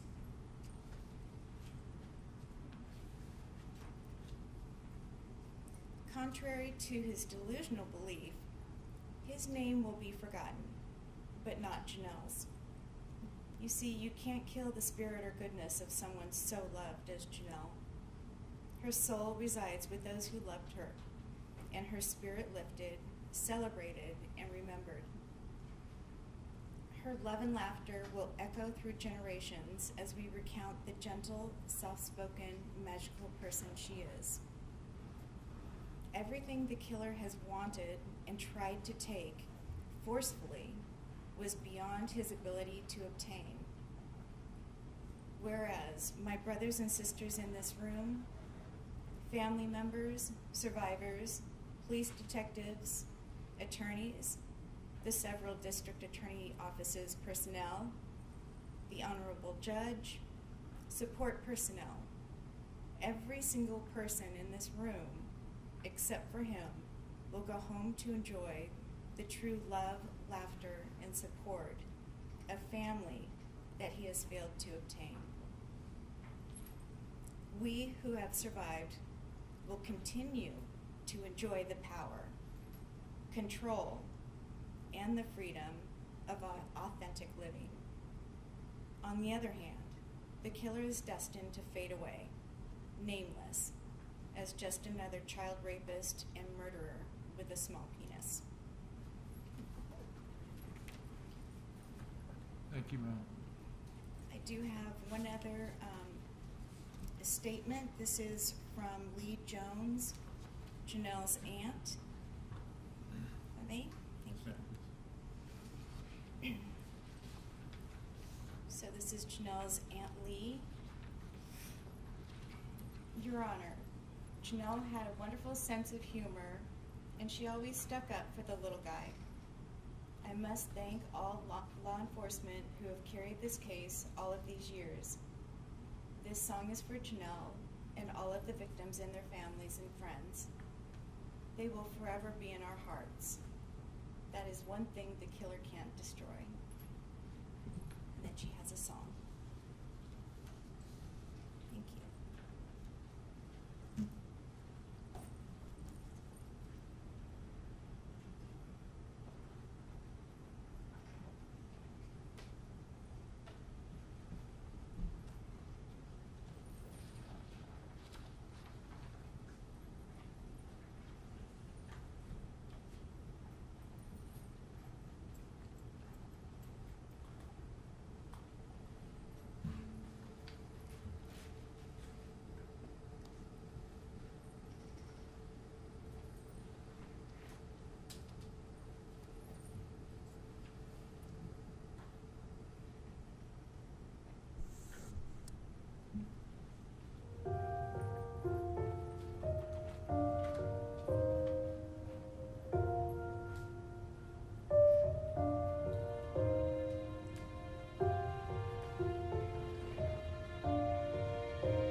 I've been playing hide and go seek with a heart that longs to be in the arms of the ones that I live for.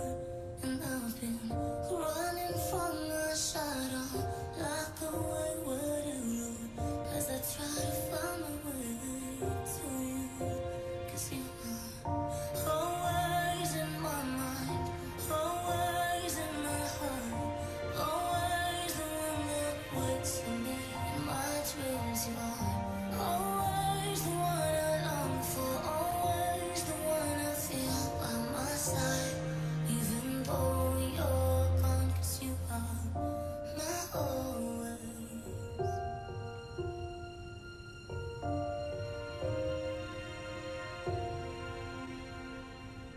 I'm the tide, you're my moon. You always pull me back to you, and I'll lay my arms gently over your shoulders. And when morning breaks and your reflection fades, how I long to hide with you among the fading stars. 'Cause you are always in my mind, always in my heart, always the one that waits for me in my dreams. You are always the one I long for, always the one I feel by my side, even though you're gone. 'Cause you are my always. Yes, you are my always.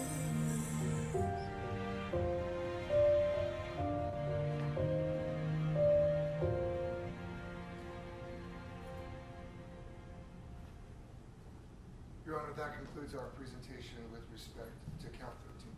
Very good, thank you, counsel. Move moving to count 10, charge of murder, first degree of Patrice Harrington, which occurred August 21st, 1980 in the County of Orange. Count 11, charge of murder, the first degree of Keith Harrington, which occurred August 21st, 1980 in the County of Orange. Is there any victims' family members that wish to be heard as to counts 10 and 11? Thank you, Your Honor. Deborah Loy for Orange County District Attorney's Office. I would like to read an impact statement by Cindy Irvine, one of Patty Briscoe's very close friends. Yes, ma'am. Your Honor, let me tell you about the lovely, wonderful, special lady, Patty Briscoe. Patty came into our lives on the night of her 28th birthday, December 26th of 1979. We had just come home from Hoag Hospital earlier in the day with 5-day-old premature twins. We had contacted a medical staffing company prior to leaving the hospital and requested a pediatric nurse to come in at 9 p.m. and stay through the night so I could rest and feed each baby and not be too stressed out. Here came our Patty. Patty worked for us for the next 7.5 months. She would come in at 9 p.m. and leave at 9 a.m. almost every day. Sometimes she would just come all day. Patty became our mentor in newborns.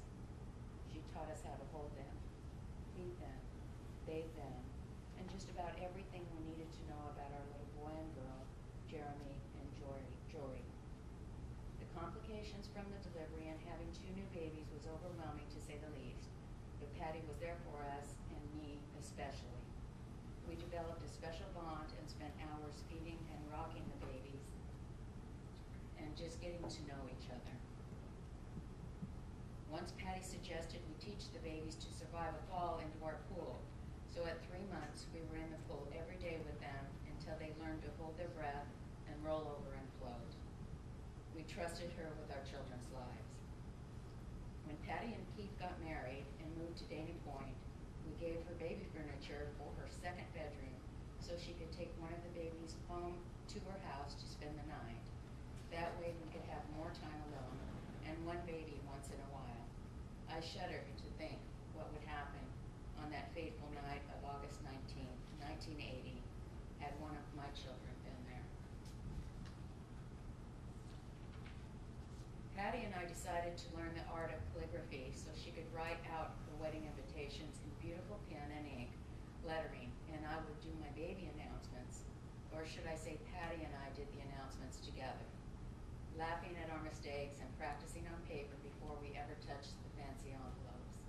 She surprised us by filling in the children's baby books in her beautiful calligraphy writing, which I have to this day. Just thinking about her carefully filling out the lines late at night, unbeknownst to anyone, there she was, hard at work, making sure the writing was perfect for her books. She was so good at everything. She took care of everything and everybody, always with a smile and the best laugh. I loved how she gave Jeremy the nickname Bird because she was feeding him his bottle and his little arms would flap like a baby bird. Her confidence gave me confidence with my baby twins. There was nothing we didn't do together to get these little beings strong and healthy after arriving 3 weeks early and underlaid.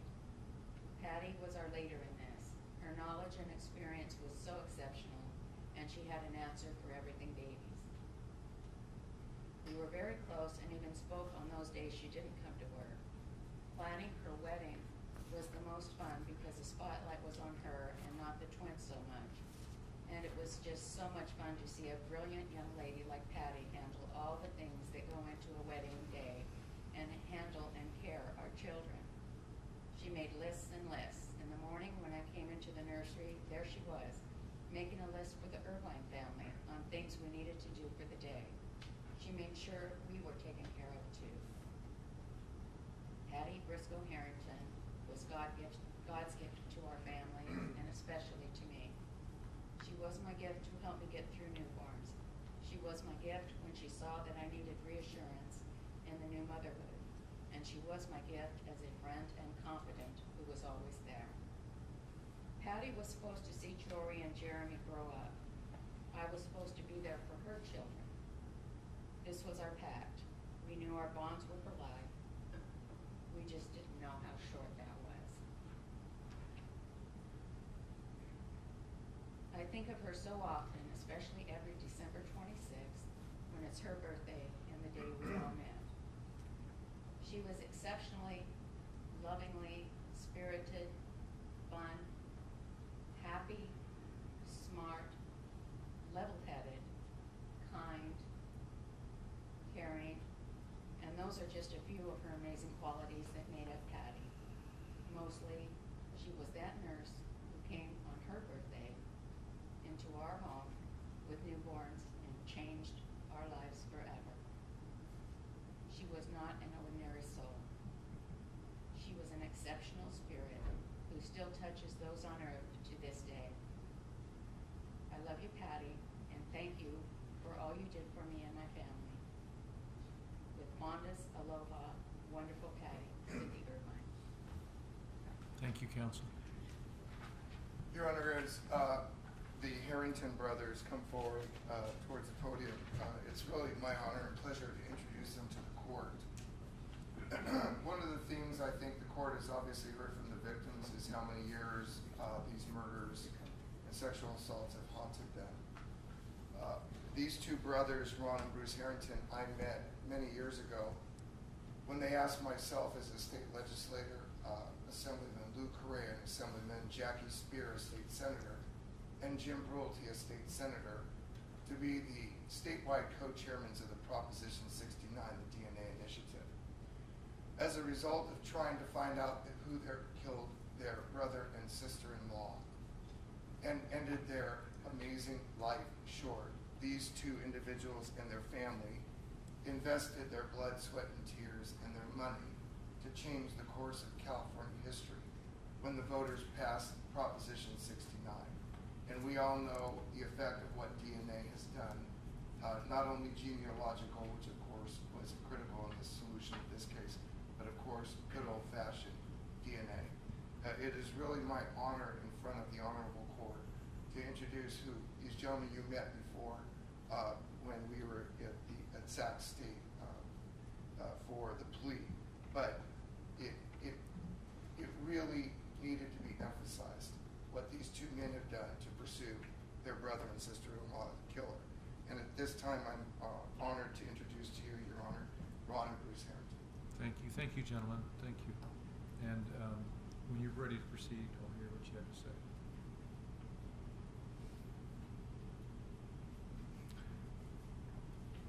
Your Honor,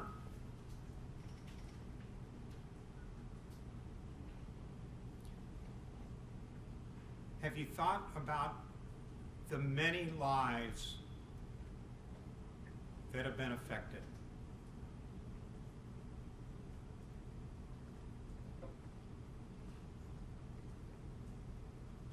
Have you thought about how many lives were changed because of that?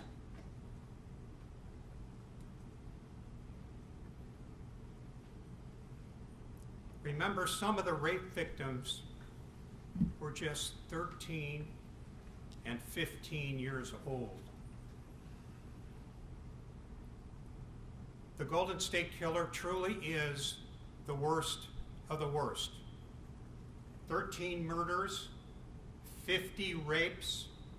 He is the most prolific murder rapist ever.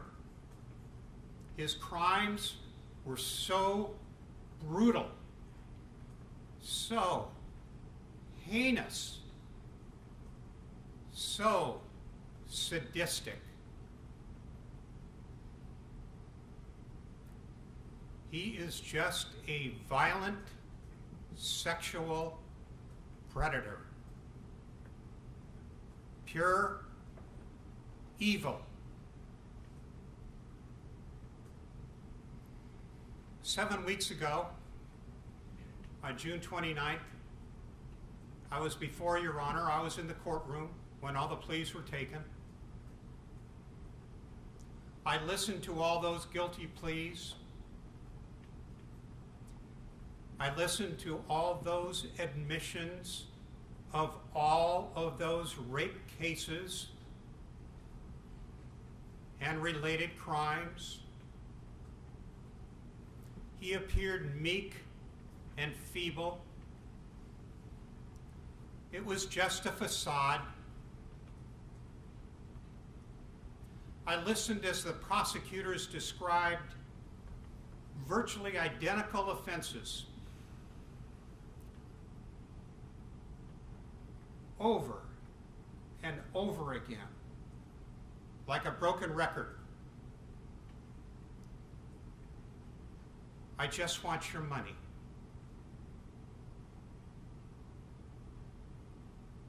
I just want your money.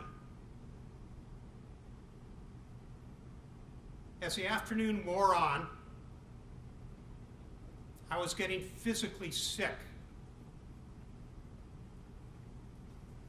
I just kept thinking, there can't be any more crimes. They continued all afternoon. At the end of the day, there were 161 separate crimes. The Golden State Killer is and always will be the poster child for the death penalty. He has taught us how important the death penalty is. We need the death penalty because of people like him. The reason we have a death penalty is because of people like him.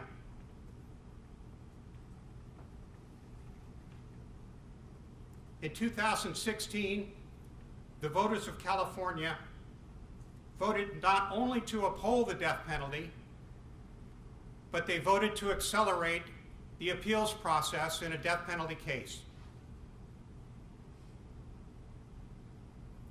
In March of last year, Governor Newsom placed a moratorium on the death penalty.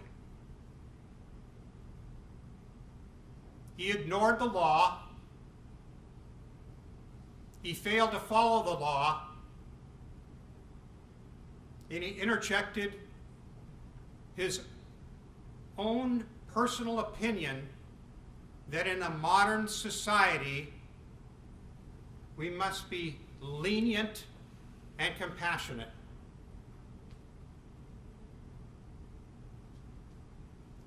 Governor Newsom, please explain to all of the murder victims' families how they should be lenient and compassionate.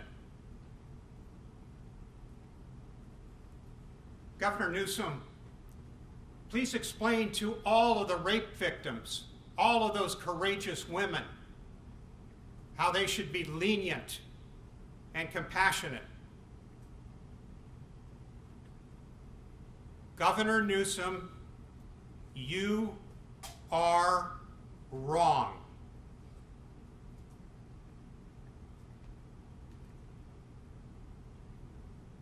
My older brother and I are very supportive of the death penalty. The death penalty does act as a deterrent. We still need the death penalty in California.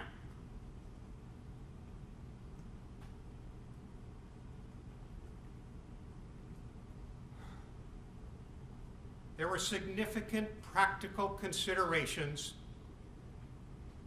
that we faced in this case. 40 years have passed. Some of the rape victims have died. Some of the rape victims were disabled and couldn't even make it to court. Witnesses have died. Certain witnesses needed to lay the foundation to get certain items of evidence into trial, have died. The preliminary hearing alone had 100 witnesses. The preliminary hearing was going to take 4 months. And that's before we get to the trial. The trial was going to last a year and a half.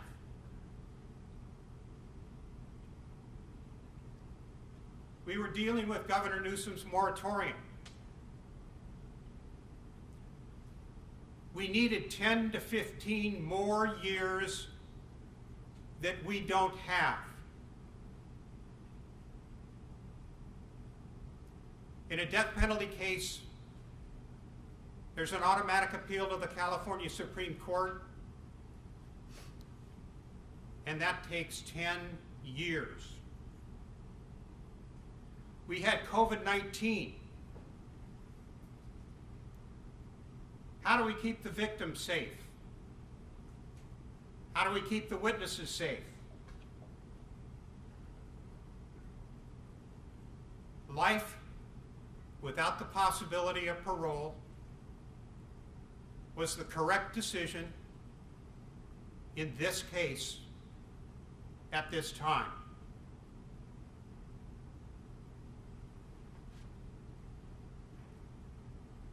Four brothers, oldest brother Bruce, I'm Ron, number 2, number 3 brother Doug, youngest brother Keith. The youngest of all the brothers, the smartest of all the brothers.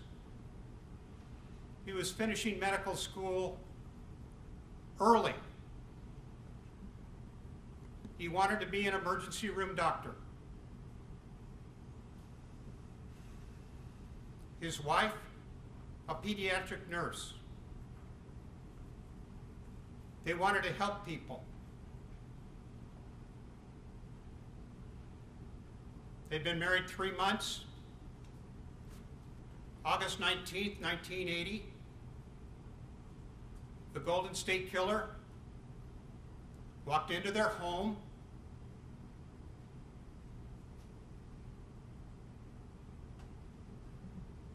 tied them up, raped Patty, bludgeoned them both to death, and then pulverized Patty.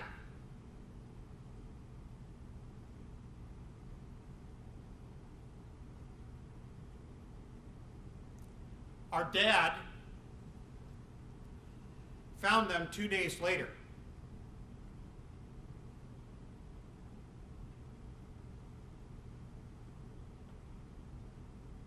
Dad was never the same.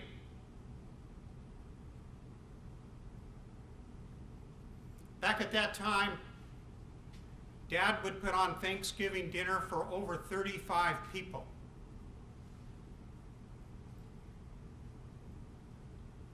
How do you do that without your youngest son and his wife?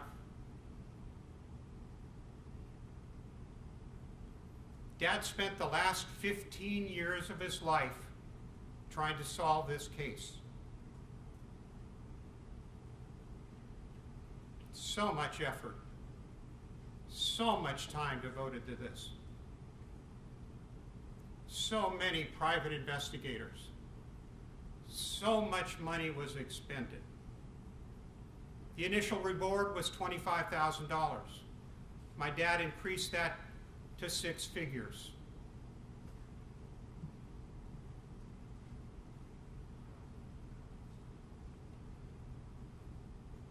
Dad passed in 1995, never even knowing the DNA connection.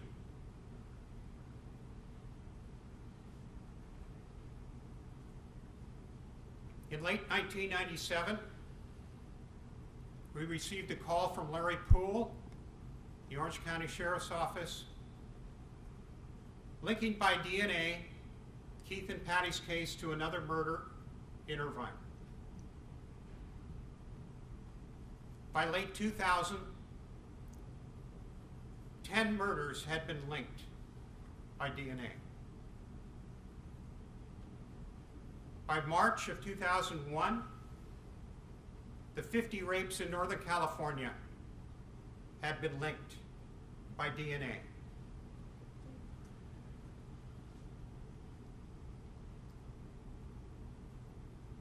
The last offense was in 1986. Where had he been? Why had he stopped? The working theory at that time was that he was in the prison system doing 15 to 20 years on another rape charge. Easy solution. All we need to do is get DNA from all the prisoners, and we can solve this case. At that time, California lagged far behind other states in terms of DNA collection. We knew that if we were ever going to solve this case, it was going to be through DNA. We needed to have a larger DNA database.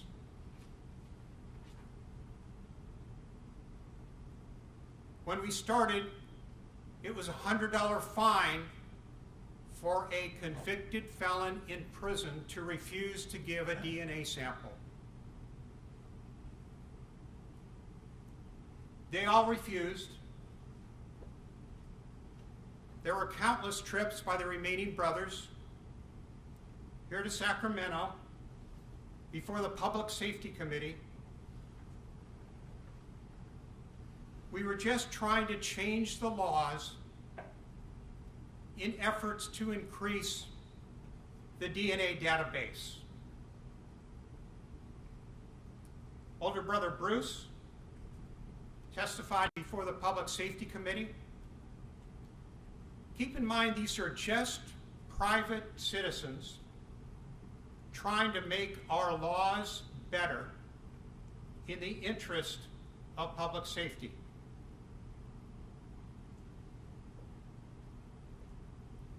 First issue, the use of reasonable force to obtain DNA samples from the prisoners that refused to give it. Sounds easy. There was a buzzsaw of opposition. And as an example, there was the infamous confrontation between older brother Bruce and Senator Burton. Here is a portion of that YouTube link.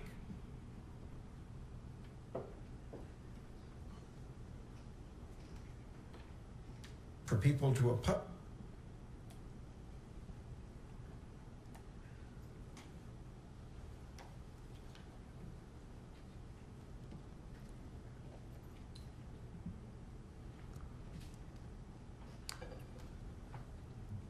this politically for whatever their personal agendas are, for people to oppose this politically for whatever their personal agendas are, is an abomination. It's very frustrating, and there are no answers, but I'm certainly on a quest to put the questions to the right people on an uncomfortable basis if necessary. They were 24 years old. He was a fourth-year honors. Bruce Harrington was there to tell his brother and sister-in-law's story. They were gagged and they were trussed, and Patty was methodically tortured and raped multiple times, all the while my brother laid there watching what was happening. The perpetrator then coldly beat them over the head, tucked the covers in, turned the light off, tidied the room up, and left. Harrington singled out Senator John Burton for some pointed criticism. Burton had been quoted earlier in news reports as saying inmates might be injured or even killed by forced DNA sampling, and that he thought the legal standard for reasonable force was too broad. And all I see and hear from Senator Burton, his staff, and his cronies is a buzzsaw of opposition and obfuscation, focused more on the rights of prisoners than the rights of victims and their families. And frankly, I'm outraged and I'm insulted. For those this morning who fail in their responsibilities to protect the public, I say publicly, shame on you. You know, first of all, I have two of my best friends murdered. My mother was attacked and almost raped at the age of 76 at knife point, and I resent the fact that you're telling me I love criminals. All right, I resent that. You do what you want, sir, about what we do. Our responsibility is to do what we think's right. If we can fix this bill in a manner that makes sense, I'm happy to support it. All right? Don't you tell me that all of a sudden I'm some kind of criminal lover. Like I've never felt the same type of pain that you have over what criminals have done to people. Yeah. The proof, Mr. Burton, will be in the vote on this bill.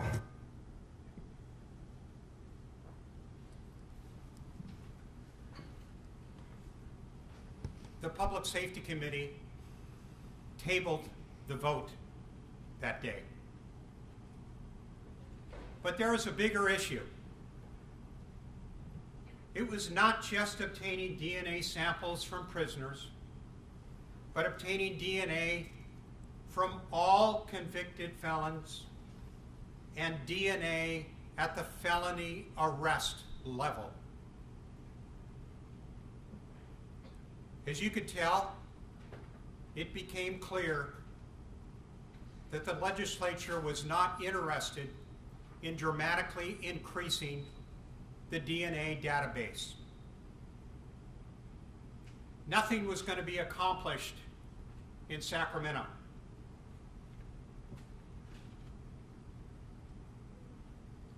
If the legislature is not going to change or make new law that dramatically increases the DNA database, what do you do as a private citizen?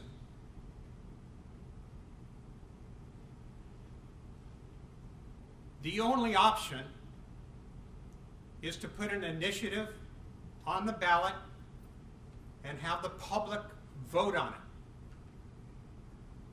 The initiative process. What a monumental task. Do you have any concept of what goes in just to even qualify an initiative for the ballot?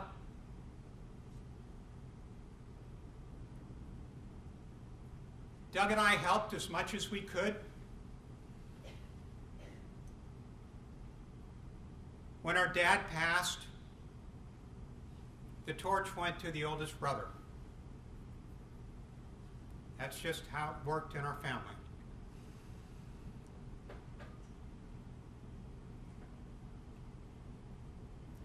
You saw him in that video that we just played. You saw how ticked off he got with Senator Burton. Well, he got ticked off again, which ultimately led to Proposition 69. The DNA initiative became a reality.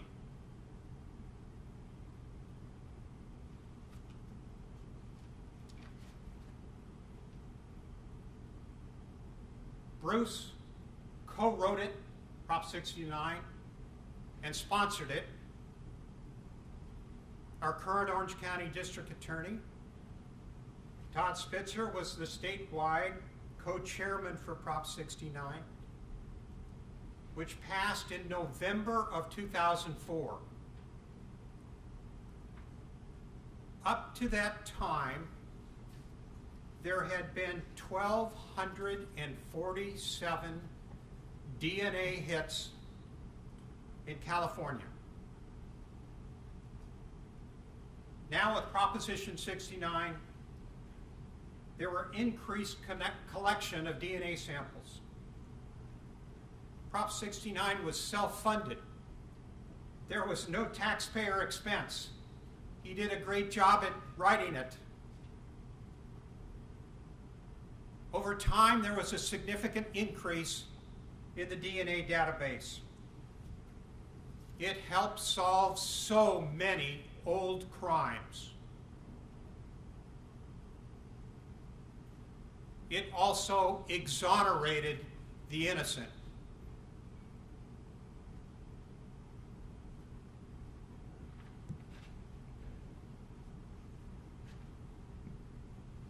As time passed, even more DNA was in the system. Nobody on this case ever gave up. Investigators worked this case their entire career. Some retired. Some even came out of retirement to continue working on this case. 2007, number 3 brother Doug passed. We lost Doug. Time went on, but this case was not solved. In 2016, it was only the 2 older brothers that were left. It had taken an emotional toll. All of these efforts to solve this case, but it still remained unsolved. You know, you just have to deal with it. You compartmentalize it, you park it away. You have to live your life to the fullest. You have to move forward.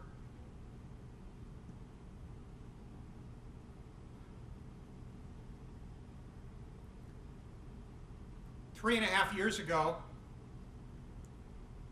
we were contacted by Todd Lindsay and Joke Finuccian. They were filming a documentary entitled Unmasking a Killer. They wanted to interview Bruce and I. That was not an easy decision. Emotionally, you just can't open this wound again. Every time you relive it, especially in public, it takes a toll. But at that time, this case still needed exposure. We still needed the public's help. Here is the most prolific murder rapist in history. But most people had never heard of him.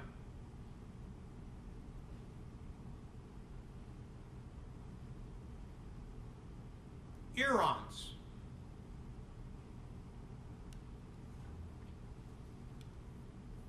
Earons.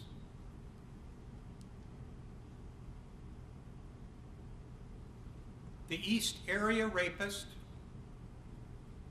in Northern California, the original Night Stalker in Southern California. Not to be confused with the Night Stalker, who was Ramirez in Los Angeles. Nobody had ever heard of this guy. At about this time, McNamara wrote her book, giving him the moniker, the Golden State Killer. It stuck. Some of the documentary was filmed in 2017. The documentary aired 5 Sundays in a row in March and early April of 2018. And the Golden State Killer was arrested April 23rd, 2018. Some of the documentary was filmed after the arrest.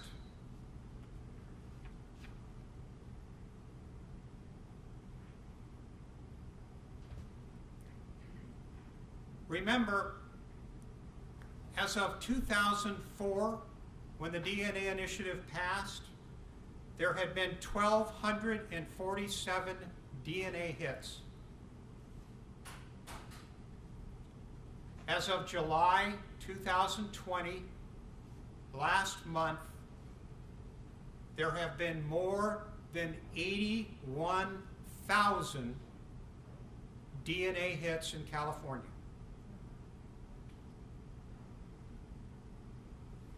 Thank you, Brother Bruce. DNA is just the 21st century fingerprint.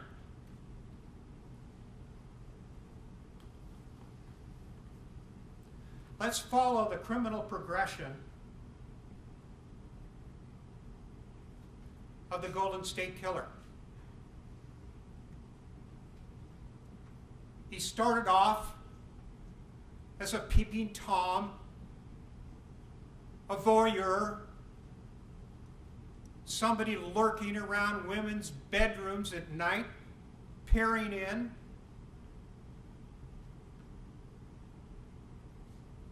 He then became a two-bit burglar, breaking into women's bedrooms, stealing trinkets and women's underwear.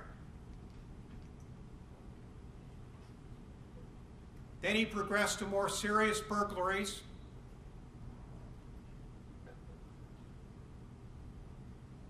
Then he would break in and rape women alone. Then he progressed to what I call husband and wife rape. He would go into a couple. The husband would be tied up, and the husband would be forced to watch as his wife was raped. But he wouldn't kill him.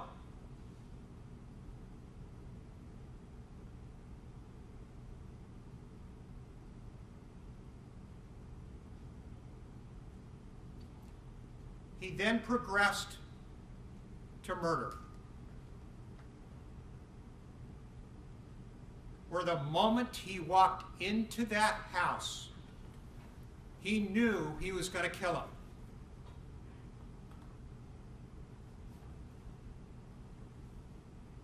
If these crimes had occurred today, DNA may have stopped the Golden State Killer before he progressed to murder.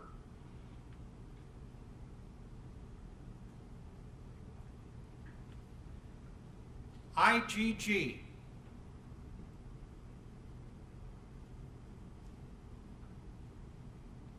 IgG.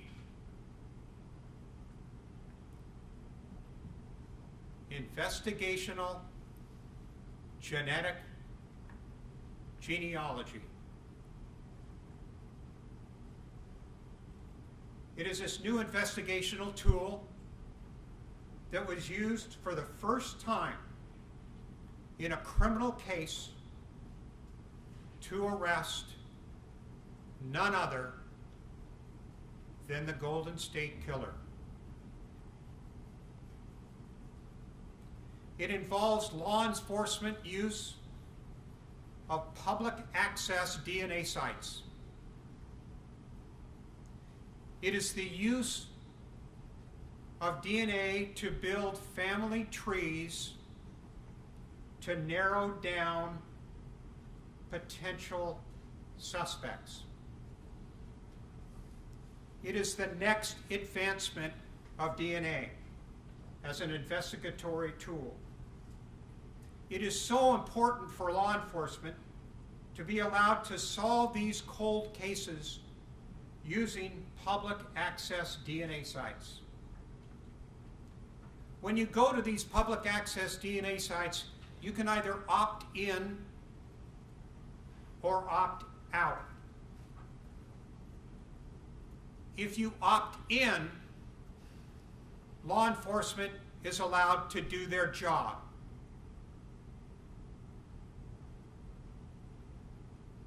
We encourage everyone to opt in. The Golden State Killer case never would have been solved without law enforcement use of these public access DNA sites.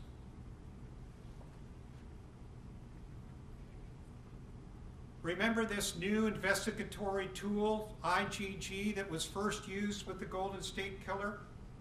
That same investigatory technique, that same tool, as of last week, has solved 93 cold case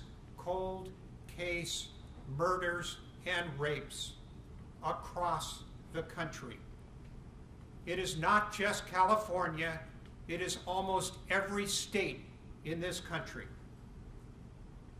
It is probably the most important advancement by law enforcement in solving cold case murders and rapes.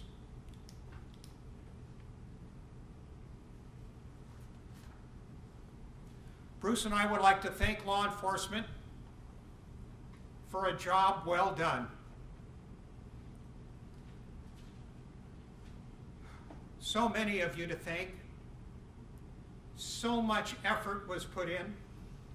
All the investigators, the forensic investigations, the DNA specialists, the genetic genealogists. So many of you never gave up. We also want to thank all the district attorneys that have been involved, but especially what I call the big three. Orange County District Attorney Todd Spitzer, Sacramento District Attorney Anne Marie Schubert, and Ventura County District Attorney Greg Totten. These three are on the forefront. They are using this cutting-edge technology. They are developing protocols and best practices. IGG is where it's at. Please opt in.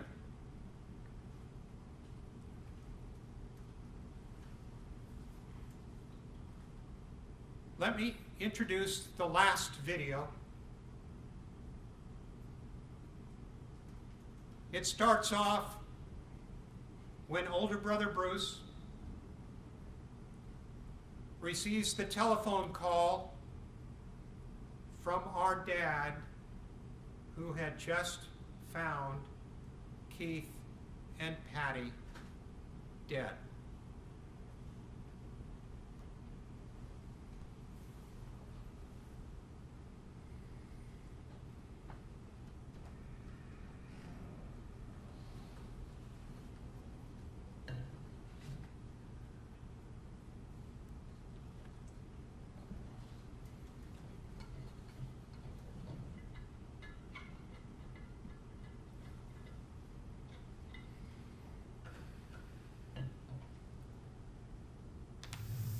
Reliving what it was like when I get a phone call at 6 o'clock when we're having dinner, and our kids back then were 6 and 8, and Keith and Patty are dead.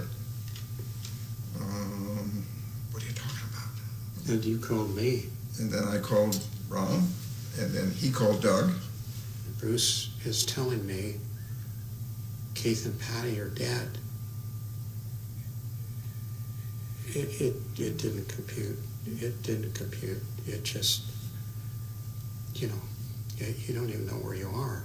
And we then went down to my dad's house, which is where Keith and Patty were living.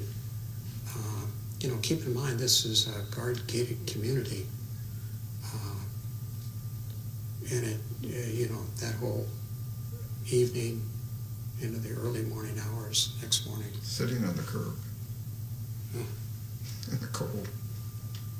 We had to sit out there, not knowing what's going on, and having the house released back to us 3 and 4 days later, having to go back into the house and tidying up and dealing with fingerprint dust everywhere. We were so frustrated as a family because we didn't know anything, really, other than Patty was raped, they were tied up, and they were bludgeoned to death. And Patty was much more brutalized than Keith. The 3 remaining brothers taking the mattress to the dump. That, you just never get over that. There's just certain snippets that will always be embedded in your mind. That's true. You don't get over it. The worst part of this case really were the first 17 years. It never made any sense. The horrendous amount of money that my dad spent trying to solve this case. The private investigators. It was so frustrating not knowing. You cannot let it go. And that was the worst part really about this. Finally, after 17 years, when there was the DNA connection that was made, all of a sudden, you have some semblance of the why, and that's how this whole DNA issue became so important, and really the family's efforts to try to solve the case through DNA. The Golden State Killer took out my baby brother and his wife.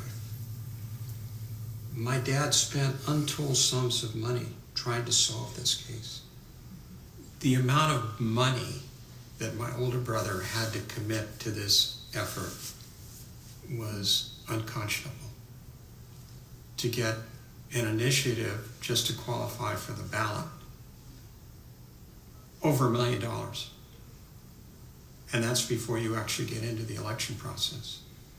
The amount of effort he had put in for years, and then fortunately Proposition 69 then passes.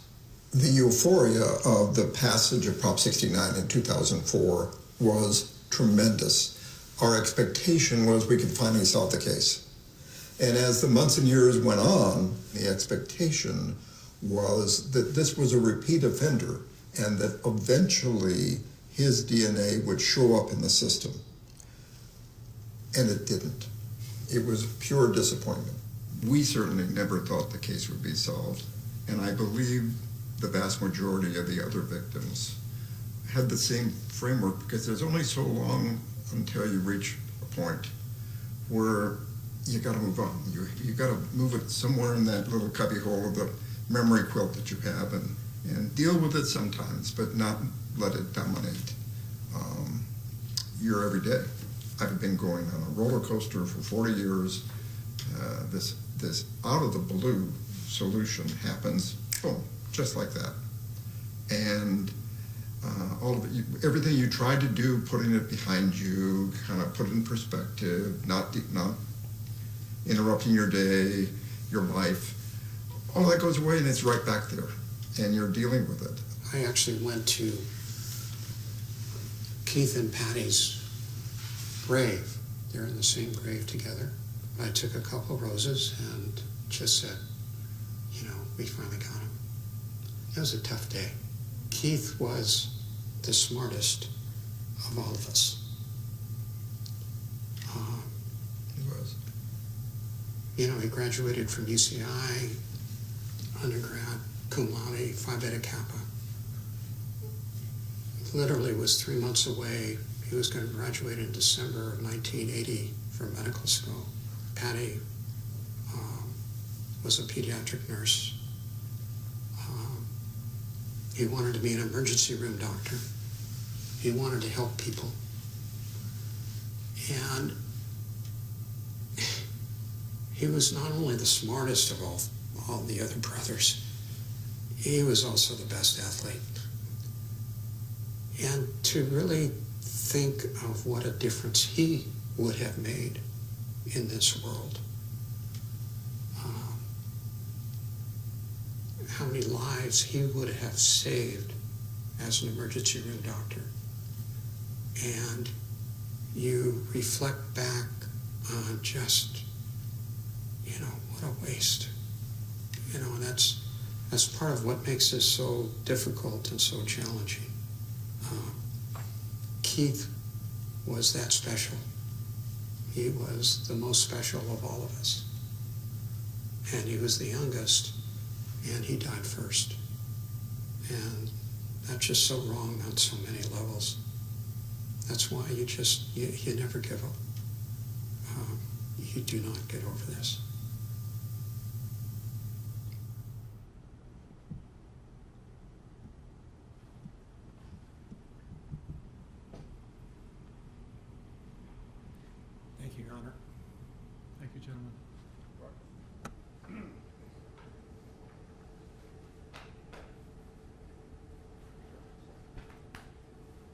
anything else from council before we adjourn? No, Your Honor, we have nothing further today until the imposition of sentence tomorrow. All right, ladies and gentlemen, we're going to take our evening break.